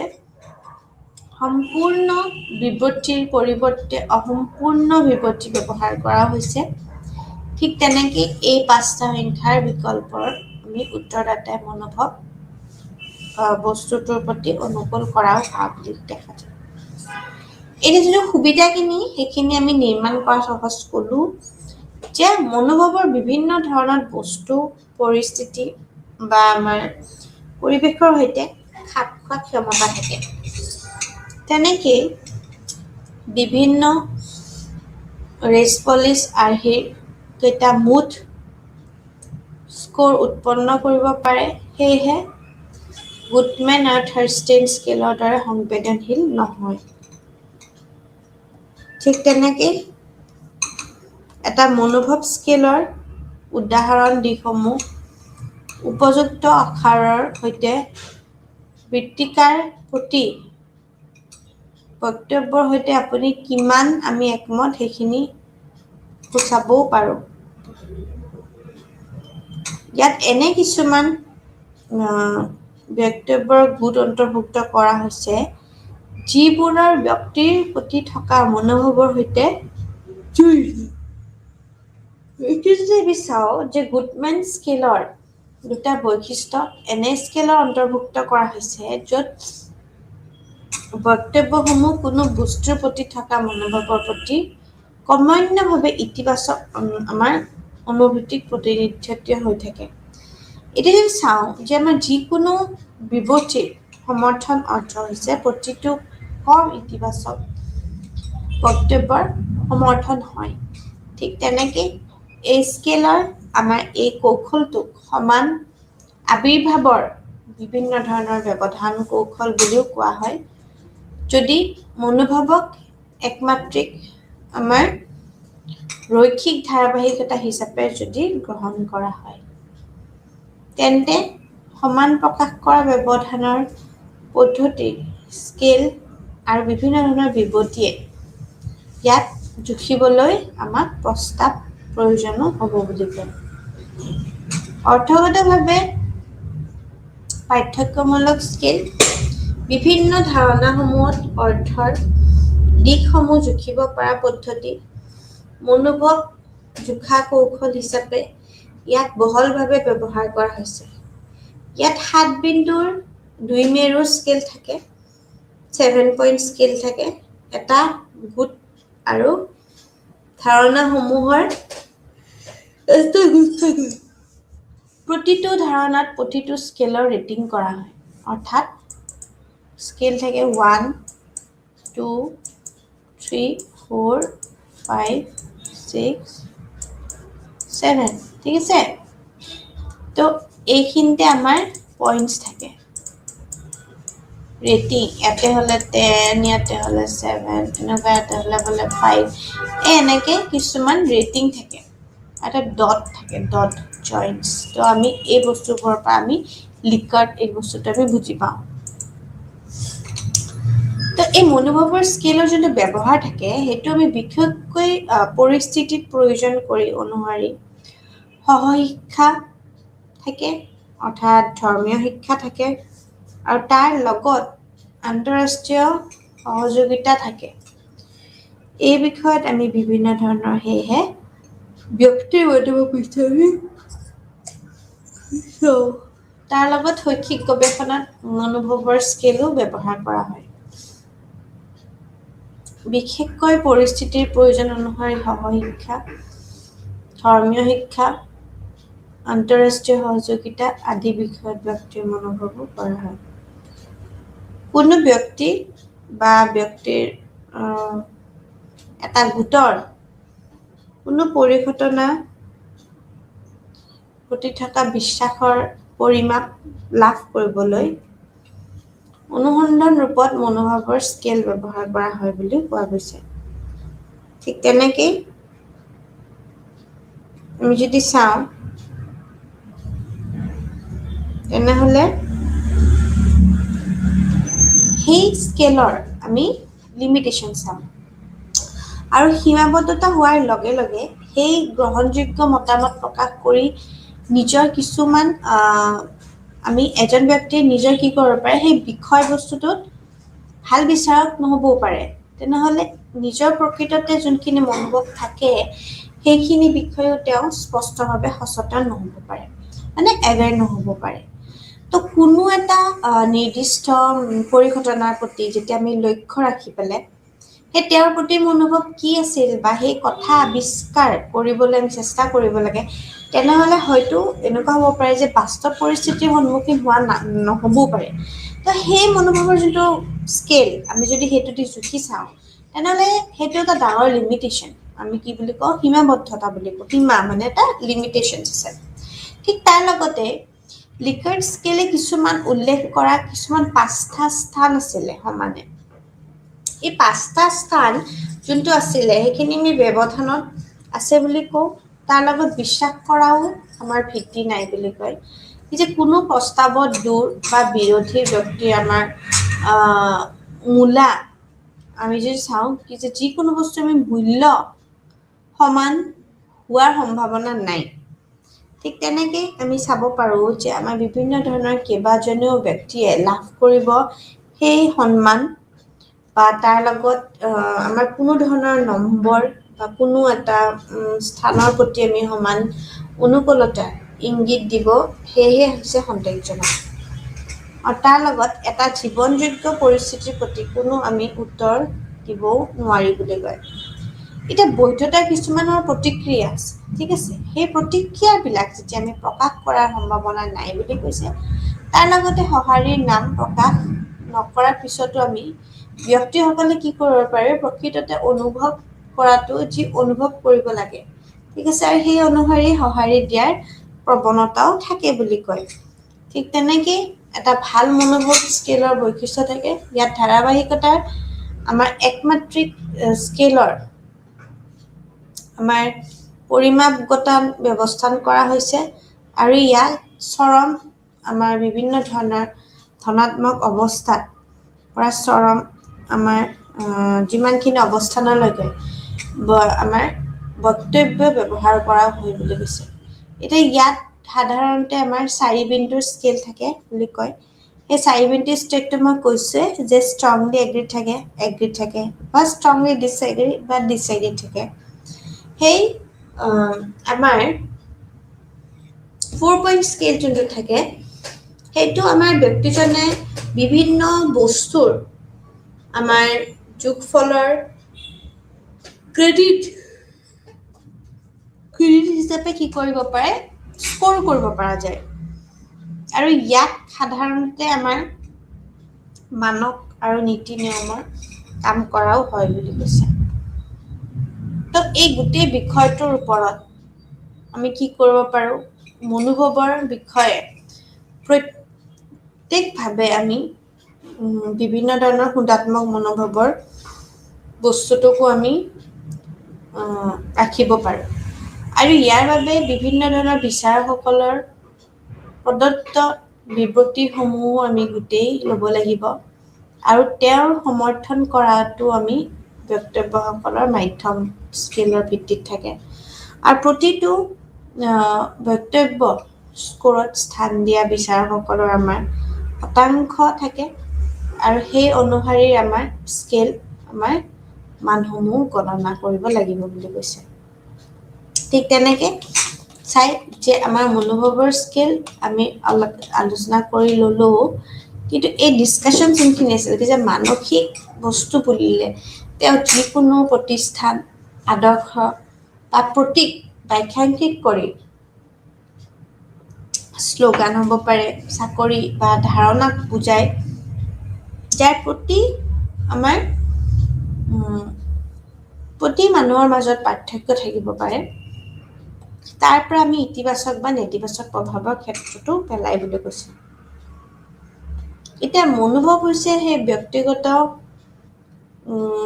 স্বভাৱ, যিয়ে ব্যক্তিক কোনো বস্তু, পৰিস্থিতি বা প্ৰস্তাৱৰ প্ৰতি অনুকূল আমাৰ একত্ৰিত প্ৰকাশ কৰিবলৈ প্ৰেৰণা দিয়ে। ঠিক তেনেকৈ এটা মনোভাৱৰ প্ৰতি আমাৰ অনুকূলতাৰ পৰা আমাৰ বিভিন্ন ধৰণৰ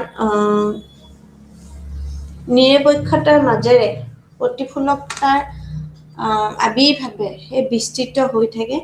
ঠিক তেনেকৈ আমি চাওঁ যে আমাৰ বিভিন্ন ধৰণৰ আমাৰ যিমানখিনি ব্যক্তিত্ব আছে, সেইখিনি আমি নিৰপেক্ষতাৰ মাজেৰে প্ৰতিফলতাৰ আমি বিস্তৃত হৈ থাকিব পাৰোঁ বুলি কৈছে।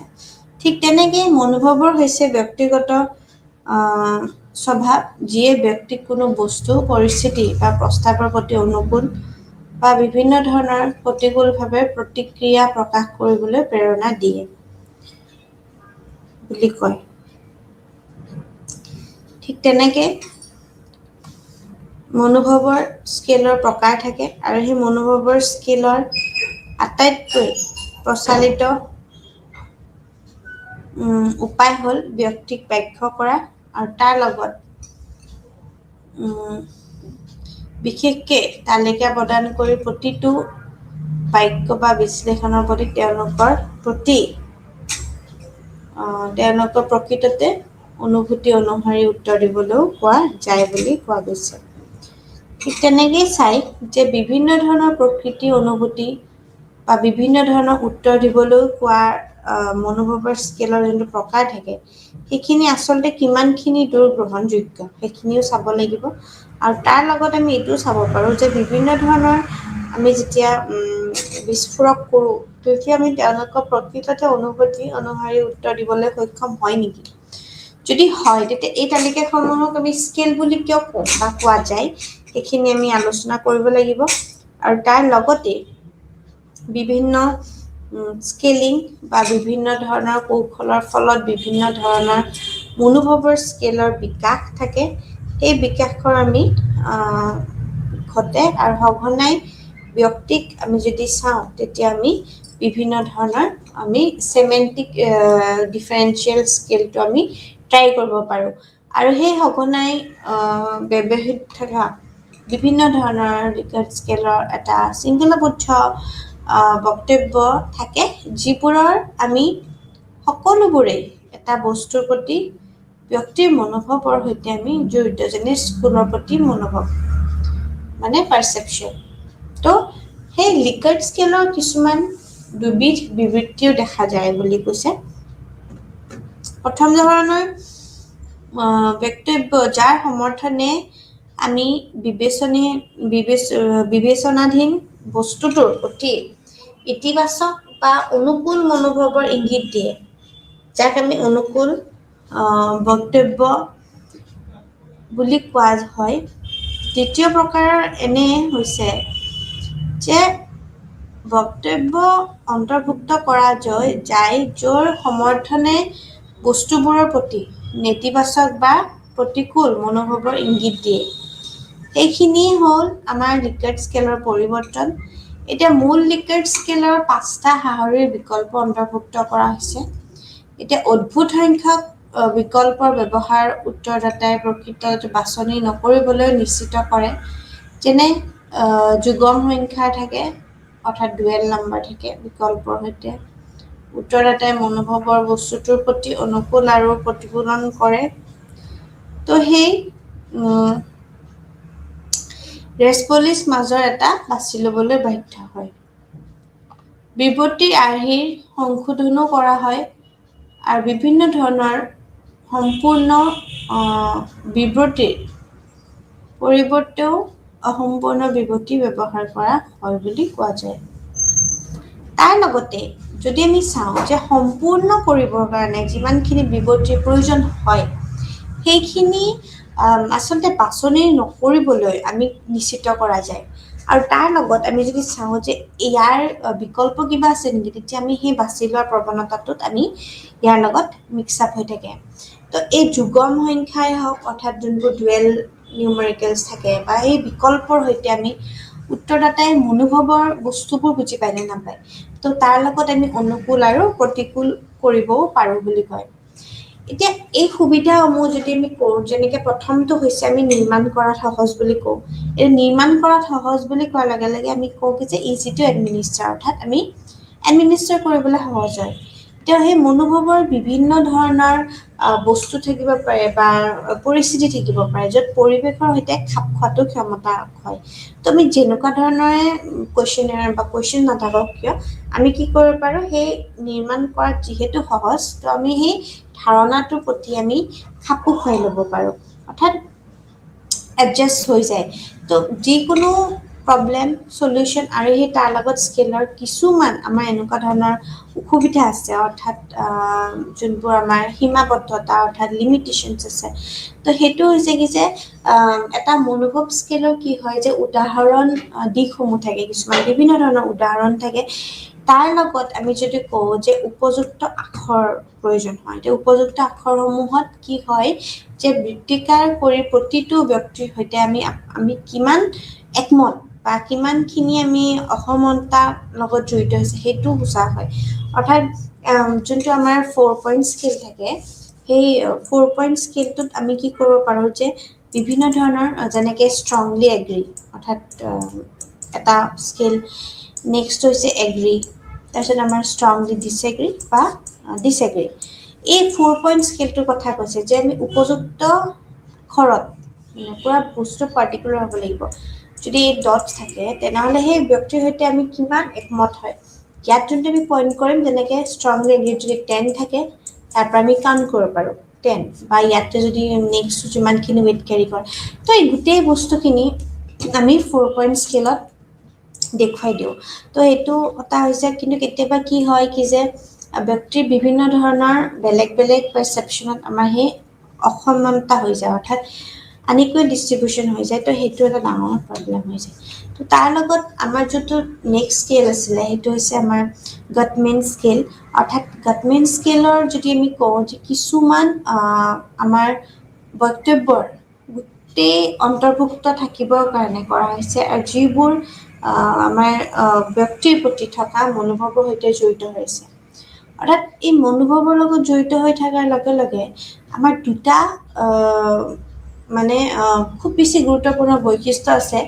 যেনে প্ৰথমটো হৈছে কি যে এনে স্কেলৰ অন্তৰ্ভুক্ত কৰাৰ পিছত আমাৰ কি হয় কি যে আমাৰ বক্তব্যসমূহে কোনো বস্তুৰ প্ৰতি থকা মনোভাৱটো আমি মানে এক কৰ্মণ্যভাৱে ইতিবাচক অন্তৰ্ভুক্তি প্ৰতিনিধিত্ব কৰে। অৰ্থাৎ যেতিয়া আমি পাৰচেপশ্যন কি যে আমাৰ কেনেকুৱা হ'ব বা বস্তুটো ইউজ মানে যি ইউটিলিটিটো গম নোপোৱাৰ আগতে, তাৰ লগত এটা আমাৰ ক্ৰমান্বয়ভাৱে এটা ইতিবাচক মানে অনুভূতি এটা আমাৰ লগত জড়িত হৈ যায়। এই গুডমেনে সেইটোৱে কৈছে কি এই স্কেলৰ দুটাই বৈশিষ্ট্য।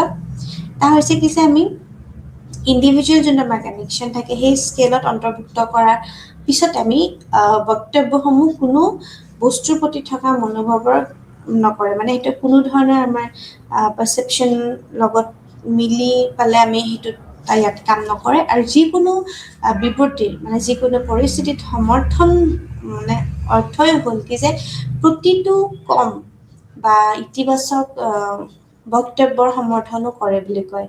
এনেকুৱা নহয় কি যে বহুত নাম্বাৰ অফ আইটেমছ থাকিব লাগিব, কিন্তু কম নাম্বাৰ অফ আইটেমছ থাকিলেও আমাৰ কি হয় যে সেই বিবৃতিৰ লগত আমি সমৰ্থন কৰিব পাৰোঁ। আৰু তাৰ লগত ইতিবাচক যিমান আমাৰ চিন্তা বা চৰ্চা সেইখিনি ব্যক্তিৰজনে তেওঁ নিজে সমৰ্থন কৰে, অৰ্থাৎ প্ৰডাক্টিভ যোনটো থিংকিং বা প্ৰডাক্টিভ ৱৰ্ক। তাৰপিছত যোনটো স্কেল আছিলে সেইটো হৈছে থাৰ্ষ্টন স্কেল। আৰু এই থাৰ্ষ্টন স্কেল বা আমাৰ যোনখন লিকুইড স্কেল, এইখিনি গোটেইখিনি আমাৰ সেই এটিটিউড স্কেলৰ ভিতৰত আমি কভাৰ কৰিব পাৰোঁ। এতিয়া যোনটো 3 নম্বৰ হৈছে এইটো হৈছে থাৰ্ষ্টন স্কেল। এতিয়া থাৰ্ষ্টন স্কেল আমি যদি কওঁ কি যে কৌশল হয়, এটা স্কিল যোনটোক আমি আবিৰ্ভাৱৰভাৱে আমি বিভিন্ন ধৰণৰ ব্যৱধান কৌশল বুলিও কোৱা হয়। অৰ্থাৎ আবিৰ্ভাৱ মানে কিবা এটা বস্তু আমি ইণ্টেনশ্যনেলি বা আমি যেতিয়া ব্যৱধান কৰোঁ সেই কৌশলটোকে আমি থাৰ্ষ্টন স্কেলত ইউজ কৰিব পাৰোঁ। যদি আমাৰ মনোভাৱক আমি একমাত্ৰিত ৰক্ষক যোনটো ইমোচনেল স্কেলত থাকে, তো সেই যদি মনোভাৱক একমাত্ৰিতভাৱে ৰক্ষা কৰি আমি ধাৰাবাহিকতা হিচাপে, অৰ্থাৎ আমি এপিছড ৱাইজ মানে বিভিন্ন ধৰণৰ আমি চিৰিজত যেতিয়া ভাগ কৰি দিওঁ কুৱেশ্যনছখিনি, তেতিয়া আমি সেইখিনি বস্তু আমি লাষ্টত সমান প্ৰকাশ কৰাৰ ব্যৱধান পাইছেনে নাই, অৰ্থাৎ ইকুৱেল ৱেটেজ গোটেইখিনি কুৱেশ্যন মানে প্ৰত্যেকটো ইউনিটত ইকুৱেল ৱেটেজ আছেনে নাই, যেনেকৈ ইউনিট 1, 2, 3, 4 থাকে। তো আমি সেই পদ্ধতিটোৰ স্কেলিং কৰাত বিবৃতিটোত ঘটিব নেকি, তো ইয়াক সেই ৱেটেজটো জুখিবৰ কৰাৰ কাৰণে আমাৰ থাৰ্ষ্টন স্কেলৰ আমাৰ প্ৰয়োজন হয় বুলি কৈছে। তো এই একমাত্ৰিতাক ৰাখিবৰ কাৰণে, অৰ্থাৎ ইকুৱেল ডিষ্ট্ৰিবিউশ্যন বা ইকুৱেল ৱেটেজ ৰাখিবৰ কাৰণে আমাৰ যেতিয়া গ্ৰহণ কৰা হৈছে, তেন্তে এই সমান প্ৰকাশ কৰা ব্যৱধানৰ পদ্ধতিটোকে আমি কি বুলি কওঁ, থাৰ্ষ্টন স্কেল বুলি কওঁ। এতিয়া তাৰ যোনটো নেক্সট হৈছে এইটো হৈছে অৰ্থগতভাৱে পাৰ্থক্যমূলক স্কেল। অৰ্থাৎ আমাৰ যোনটো ডিফাৰেঞ্চিয়েল স্কেল, পাৰ্থক্যমূলক স্কেল হৈছে ডিফাৰেঞ্চিয়েল স্কেল। আৰু তাৰ লগত এইটো হৈছে মিনিংফুল ডিফাৰেঞ্চিয়েল স্কেল, যাক আমি ইংৰাজীত কওঁ। তো বিভিন্ন ধাৰণাসমূহৰ আমি যেতিয়া অৰ্থবিলাক আমি দিশসমূহ জুখিব পাৰোঁ পদ্ধতিত, সেই মনোভাৱ জোখা কৌশলটোক আমি কওঁ যে ইয়াত বহুলভাৱে ব্যৱহাৰ কৰা হয় বা য'ত যোনটো বস্তু য'ত ইউজ হয়। তো প্ৰত্যেক হাত বিন্দু ইয়াত আকৌ কি হয় যেনেকে লিকাৰ্ট স্কেলত আমি কৈছিলোঁ যে ৰেটিংটো আমি 4 পইণ্ট স্কেলত কৰোঁ ইয়াত হৈছে আমাৰ 7 পইণ্ট স্কেল থাকে তো এই হাত বিন্দুৰ দুই মেৰু স্কেল থাকে অৰ্থাৎ ডুৱেল স্কেল য'ত এটা গোট আৰু ধাৰণাসমূহ থাকে আৰু এটা গোট থাকে মানে এটা আমাৰ ধাৰণা থাকে পাৰচেপশ্যন আৰু এটা আমাৰ গ্ৰুপ থাকে এই পাৰচেপশ্যন আৰু গ্ৰুপ এটা যেতিয়া আমাৰ মিলাই পেলাই আমি বিভিন্ন ধৰণৰ আইটেমসমূহ আমি ভাগ কৰি দিওঁ সেই প্ৰতিটো ধাৰণাত প্ৰতিটো স্কেলৰ আমাৰ ৰেটিং কৰা হয় অৰ্থাৎ প্ৰত্যেকটো আইটেম আমাৰ কি থাকে ৰেটিং কৰিব লাগে তো এই গোটেইটোকে আমি অৰ্থগতভাৱে পাঠ্যক্ৰমমূলক স্কেল বুলি কওঁ তো এই অৰ্থগতভাৱে পাঠ্যমূলক স্কেল আমি কি কৰিব পাৰোঁ যে বিভিন্ন ধাৰণাসমূহত আমি ব্যৱহাৰ কৰিব পাৰোঁ এটা বস্তুৰ ধাৰণা জানিবৰ কাৰণে বা সেই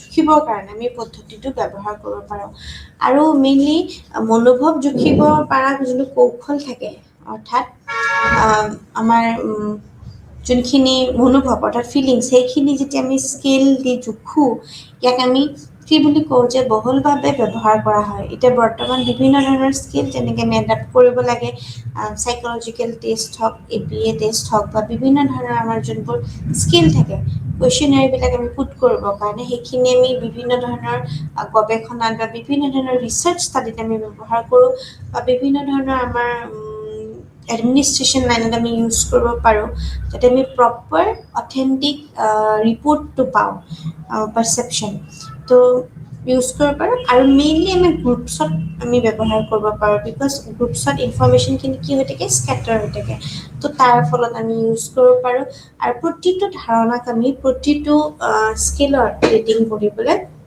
মানে সক্ষম হয় বুলি কৈছে তো এই ইয়াৰ লগত আৰু এটা কি যে থাৰ্ষ্টন স্কেল আৰু যোনটো আমাৰ অৰ্থগতভাৱে পাঠ্যক্ৰমমূলক স্কেল আছে তাৰ মাজত এটাই ডিফাৰেঞ্চ আছে বাকীখিনি কমন হয় ডিফাৰেঞ্চটো এইটো কি যে থাৰ্ষ্টন স্কেলত আমি অকল আমি ইণ্ডিভিজুৱেলক আমি সেই সমানভাৱে আৱিৰ্ভাৱ কৰিব পাৰোঁ মানে বেছিকৈ ইণ্ডিভিজুৱেল লেভেলত বেছি হয় অৰ্থাৎ গ্ৰুপছৰ লগত ইমান বেছি কানেকশ্যন নাই যদিও মনোভাৱ বিকজ ফিলিংছ বা individual differences difference person to person তো সেই ৰৈখিক ধাৰাবাহিকতা হিচাপে আমি গ্ৰহণ কৰিবলৈ সমান প্ৰকাশ কৰা নহ'বও পাৰে তো সেইটো কাৰণে এইটো যে গ্ৰুপতে হ'ব তেনেকুৱা কোনো কথা নাই কিন্তু যেতিয়া আমি অৰ্থগতভাৱে পাঠ্যক্ৰমমূলক স্কেল চাওঁ এইটো আমি গ্ৰুপতো কৰিব পাৰোঁ অৰ্থাৎ আমাৰ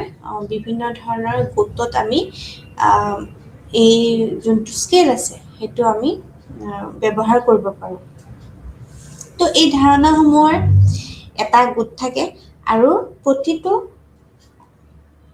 স্কেলৰ আমি ৰেটিং কৰিবলৈ কওঁ তো এইখিনি তো এই যোনটো মনোভাৱ স্কেলৰ ব্যৱহাৰ অৰ্থাৎ ইউজ যোনখিনি থাকে সেইখিনিত কয় যে বিশেষকৈ বহুত পৰিস্থিতিত কি হয় আমাৰ প্ৰয়োজন অনুসৰি আমি সহশিক্ষা অৰ্থাৎ আমাৰ এডুকেশ্যন যাক কয় আমি অসমীয়াত সহশিক্ষা বুলি কওঁ ধৰ্মীয় শিক্ষা অৰ্থাৎ আমাৰ ৰিলিজিয়াছ এডুকেশ্যন থাকে বা আমাৰ আন্তঃৰাষ্ট্ৰীয় সহযোগিতা থাকে অৰ্থাৎ ইণ্টাৰ ৰিলেশ্যনেল বা ইণ্টাৰনেশ্যনেল যোনখিনি ছাপৰ্ট থাকে সেইখিনি যদি আমি বিভিন্ন ধৰণৰ বিষয়ত ব্যক্তিৰ মনোভাৱ বিচাৰি পেলাই আমি উল্লেখযোগ্য নকৰোঁ বা উলিয়াবৰ বাবে শৈক্ষিকভাৱে গৱেষণাত মনোভাৱৰ স্কেল আমি তেতিয়া ব্যৱহাৰ কৰোঁ মানে বিভিন্ন ধৰণৰ ইণ্টাৰপাৰ্চনেল ৰিলেশ্যন বা ইণ্টাৰনেশ্যনেল ছাপৰ্ট বা বিভিন্ন ধৰণৰ এডুকেশ্যন যোনটো আমাৰ বৰ্তমান হয় আমাৰ প্ৰত্যেকটো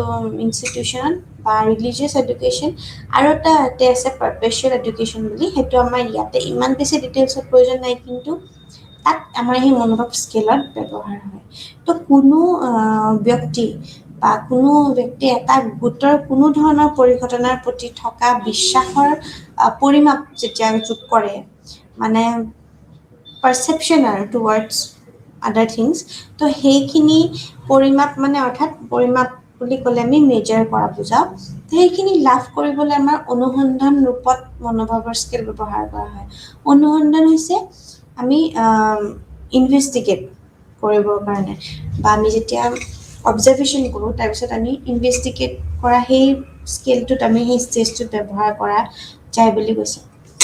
এতিয়া তাৰ লগত কিছুমান আমাৰ লিমিটেশ্যনছ আছেই।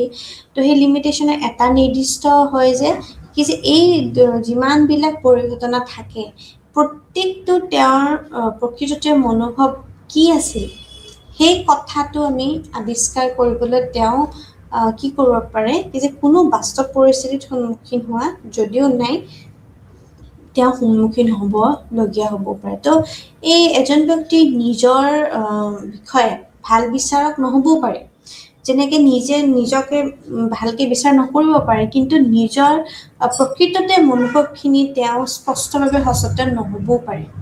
তো যেতিয়া আমি পাৰচেপশ্যন বুলি ক'লে কেতিয়াবা আমি ৰেণ্ডম পাৰচেপশ্যন দিওঁ যিকোনো বস্তুৰ প্ৰতি বা যিকোনো পৰিস্থিতিত, কিন্তু তেওঁ নিজেও গম নাপায় কি যে মোৰ উত্তৰটো মই কি দি আছোঁ সেইটো জাষ্টিফাই কৰে জানো সেই পৰিস্থিতিটোত। তো সেইকাৰণে মতামত নহ'বও পাৰে। তো এইটো এটা ডাঙৰ এই গোটেই মনোভাৱ স্কেলৰ এটা ডাঙৰ লিমিটেশ্যনছ হয় কি যে কেতিয়াবা আমি আউট অফ ৰেণ্ডম থট বা কেতিয়াবা আমাৰ ভালকৈ আমি মন নিদি নিজকে নিজে বুজি নোপোৱাকৈও আমি কিছুমান উত্তৰ দি দিওঁ, সেইবোৰ আমি নিজকে নিজৰ ভাল বিচাৰো নহ'বও পাৰোঁ। মানে জাজমেণ্ট নিজৰ জাজমেণ্ট বুলি যোনটো কয় সেইটো উচিত নহ'বও পাৰে। তো তাৰ ফালৰ পৰা যেতিয়া আমি এনচাৰখন পাওঁ কুৱেশ্যনাৰখন তেতিয়া আমি সচেতন নহ'বও পাৰে। তো সেইকাৰণে আমি কওঁ যে সামাজিকভাৱে গ্ৰহণযোগ্য মতামত প্ৰকাশ কৰি নিজৰ প্ৰকৃততে যেতিয়া মনোভাৱ লুকুৱাই ৰাখিব পাৰে, তো সেইটো এটা হৈছে ডাঙৰ লিমিটেশ্যনছ। মানে আমি যোনটো এনচাৰ দিওঁ সেইটো নহ'বও পাৰে। মানে যাতে ছ'চাইটেল কেতিয়াবা কি হয় কি যে সামাজিকভাৱে মোক কি ভাবে জাজ কৰিব বা কি ক'ব, তো সেইটো নহয় পালে আমি উল্টাটো কুৱেশ্যন কৰিব পাৰোঁ বা লিখিব পাৰোঁ কুৱেশ্যনাৰখনত। তো সেইটো এটা ডাঙৰ লিমিটেশ্যনছ হয় কি যে সচেতন নোহোৱাকৈও বা আৱেৰনেছে নাই কনচেপ্টটোৰ প্ৰতি। তো যাতে আমি জাজমেণ্টটোৰ পৰা বাচি থাকিবৰ কাৰণেও সেই আমাৰ মনোভাৱ স্কেলৰ কেতিয়াবা আমি ভুল উত্তৰ দিয়া যায়। তো সেইটো এটা ডাঙৰ অসুবিধা বুলি ক'ব পাৰি বা সীমাবদ্ধতা। আৰু কোনো এটা নিৰ্দিষ্ট পৰিঘটনাত আমি কি কৰিব পাৰোঁ তেওঁৰ প্ৰকৃততে যোনটো মনোভাৱ কি আছিল সেই কথাটো আৱিষ্কাৰ কৰিবলৈ তেওঁ হয়তো কোনো বাস্তৱ পৰিস্থিতিৰ সন্মুখীন হোৱা নহ'বও পাৰে। কেতিয়াবা কি হয় যে যিকোনো পৰিস্থিতি এটাত আমি এনেই এনচাৰ কৰোঁ, কিন্তু সেই চিটুৱেশ্যনটোত আমি নাই ফেচ কৰাই নাই বা আমি গমেই পোৱা নাই। কিবা এনেকুৱা ধৰণৰ এক্সাম্পল আমি পুট কৰিব পাৰোঁ আমাৰ ডেইলি লাইফত পাৰোঁ বা বিভিন্ন ধৰণৰ এক্সপেৰিমেণ্ট। তো নোহোৱাকৈ যেতিয়া আমি এক্সপেৰিমেণ্ট নকৰোঁ, আমাৰ সেই চিটুৱেশ্যনৰ পৰিস্থিতিটো আমাৰ লগত ঘটা নাই, তেতিয়া হয়তো আমি ইমান উচিতভাৱে এনচাৰ দিব নোৱাৰিবও পাৰোঁ।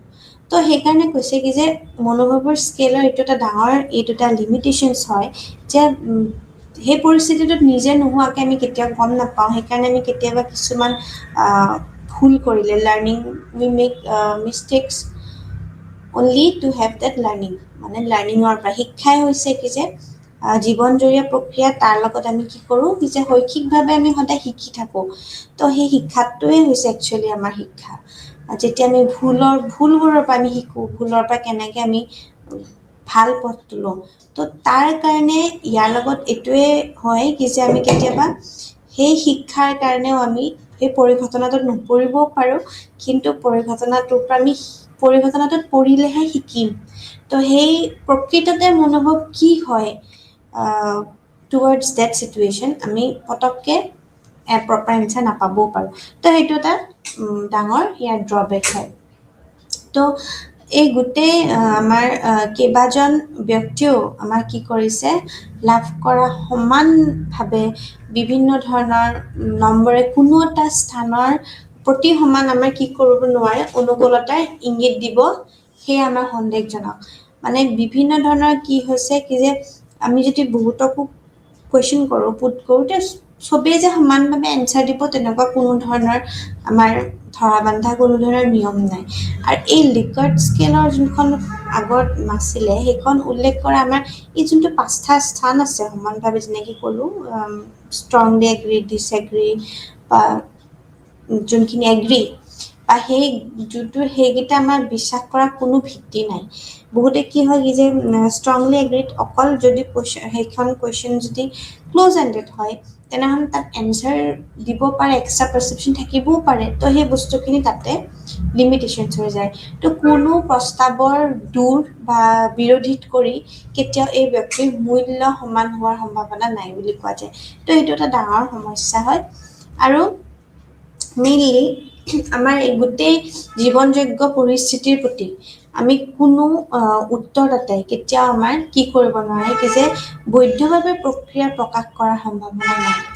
অৰ্থাৎ যেতিয়া আমাৰ সেই পৰিস্থিতিত কোনো উত্তৰদাতা হৈছে আমাৰ যোনজন এনচাৰ কৰে, যোনজন ছাবজেক্ট থাকে, সেইজনে যদি বৈধভাৱে প্ৰক্ৰিয়াত তেওঁ প্ৰকাশ কৰি পোৱা নাই তেনেহ'লে সম্ভাৱনা নাই যে তেওঁ মানে সঁহাৰিৰ নাম প্ৰকাশ নকৰাৰ পিছত সেইখিনি গোটেই ব্যক্তিসকলৰ প্ৰকৃততে অনুভৱটো গম পাব।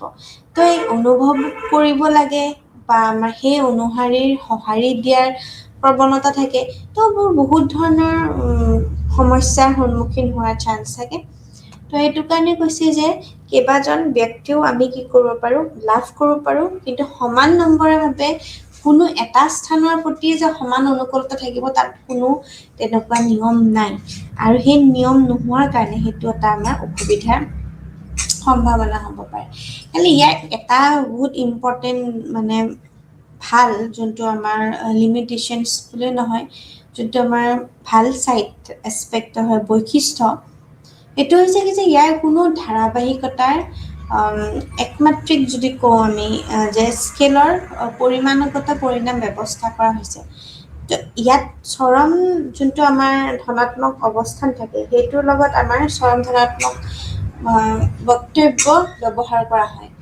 মানে যদি আমি কওঁ কি যে কুৱেশ্যনটো বিভিন্ন ধৰণৰ এনালাইচিছ কৰিব দিওঁ বা চেক কৰিব দিওঁ, তেতিয়া আমাৰ সেই এনালাইচিছ কৰাৰ লগত আমি নিজে সেই চিটুৱেশ্যনটোত অন্তত অলপ টাইমৰ কাৰণে হ'লেও তেওঁ ধনাত্মক অৱস্থাত যায়। তো সেইটো এটা হৈছে ইম্পৰ্টেণ্ট হয়। আৰু অকণমান হ'লেও চেল্ফ এৱেৰনেছ আহে, অৱাগত হয় তেওঁ। আৰু যিহেতু অৱগত হোৱাটো এটা বহুত ইম্পৰ্টেণ্ট ষ্টেজ বুলি কোৱা যায়।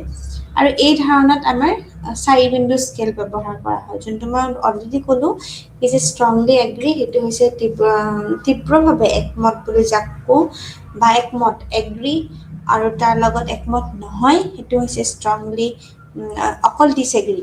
আৰু এটা হৈছে তীব্ৰভাৱে একমত নহয়, সেইটো হৈছে ষ্ট্ৰংলি ডিছএগ্ৰী। তো এই ব্যক্তিজনৰ প্ৰতি আমাৰ যিমানখিনি যোগফলৰ ক্ৰেডিট থাকে, যোগফল মানে মই যেনেকৈ ক'লোঁ ষ্ট্ৰংলি ডিছএগ্ৰী 10 পইণ্টছ, ডিছএগ্ৰী 10 পইণ্টছ, এইখিনিত কোনে যিমান পায় আউট অফ 10 ৰেটিং বহুতে এনেকৈ কয় যে 10 ৰ ভিতৰত 7, বা সেই নম্বৰটো আমি যোগ কৰি পেলাই এটা স্ক'ৰ পাওঁ। সেই স্ক'ৰটোত আমি কি কৰিব পাৰোঁ, সাধাৰণভাৱে আমি সেই নীতি বা বিভিন্ন ধৰণৰ নিয়মৰ আমি কাম কৰিব পাৰোঁ। তো এইটো হৈছে এটা ভাল বৈশিষ্ট্য বুলি ক'ব পাৰোঁ। আৰু ইয়াৰ বাবে বিভিন্ন ধৰণৰ বিচাৰকসকলে আমি বিভিন্ন ধৰণৰ পদ্ধতিত বিবৃতিভাৱে আমি গোটেই লগোৱাৰ লগে লগে আমাৰ সমৰ্থন কৰে, আৰু সমৰ্থন কৰে, একচেপ্ট কৰাৰ লগতে বহুত বক্তব্যসমূহৰ পৰা মাধ্যম স্কেলৰ মানৰ ভিত্তিত আমাৰ প্ৰতিটো ব্যক্তিৰ স্ক'ৰ স্থানো দিয়া বিচাৰকসকলে কোনো ধৰণৰ শতাংশ অনুসৰি স্কেল মানকসমূহ আমাৰ গণনা কৰিব লাগে। তো ঠিক তেনেকেই কি যে প্ৰত্যেকভাৱে আমাৰ বিভিন্ন ধৰণৰ সোধাতকৈ মনোভাৱ ব্যক্তিজনৰ আমাৰ মনোভাৱ বিষয়ে আমাৰ আলোচনা কৰিব পাৰে। তো সেই স্ক'ৰত স্থান দিয়া বিচাৰকসকলৰ শতাংশ বা অনুসৰিও আমাৰ গণনা কৰাটো উচিত হয় বুলি কয়। তো ঠিক তেনেকৈ কি যে লিমিটেশ্যনছ হওক বা ভাল যোনখিনি বৈশিষ্ট্য আছে সেইখিনি আমি কেইবাজন ব্যক্তিও কি কৰিব পাৰে, লাভ কৰাৰ সমান নম্বৰৰ লগত কোনো এটা স্থানৰ প্ৰতি সমান অনুকূলতা ইংগিত দিব পৰা যায়। ঠিক তেনেকৈ আমি ক'ব পাৰোঁ যে কোনো এটা নিৰ্দিষ্ট স্কেল আমি কেতিয়াও গোটৰ কোনো ধৰণৰ পৰিঘটনাৰ প্ৰতি থাকি লক্ষ্য ৰাখি বিশ্বাসৰ এটা পৰিমাপ লাভ কৰাৰ লগতেও সেইটো গ্ৰহণযোগ্য অনুসন্ধানৰ নিয়মতেই হয় অৰ্থাৎ অনুসন্ধানীয় যেতিয়া আমি ইনভেষ্টিগেশ্যন কৰোঁ আৰু ইন্ট্ৰস্পেকশ্যন কৰোঁ যোনটো ক'লো যে নিজক নিজে ষ্টাডি কৰা তো সেই ৰূপত আমি মনোভাৱৰ স্কেলৰ প্ৰতি ব্যৱহাৰ কৰা হয় আৰু তাৰ লগত আমি যদি চাওঁ যে অৰ্থগতৰ পাঠ্যক্ৰমমূলক স্কেলটো আমি ইয়াৰ লগত সেই এটা ধাৰণাসমূহৰ লগত আমাৰ এটা গোটেই ৰেটিং স্কেলটো জড়িত হৈ থাকে ধন্যবাদ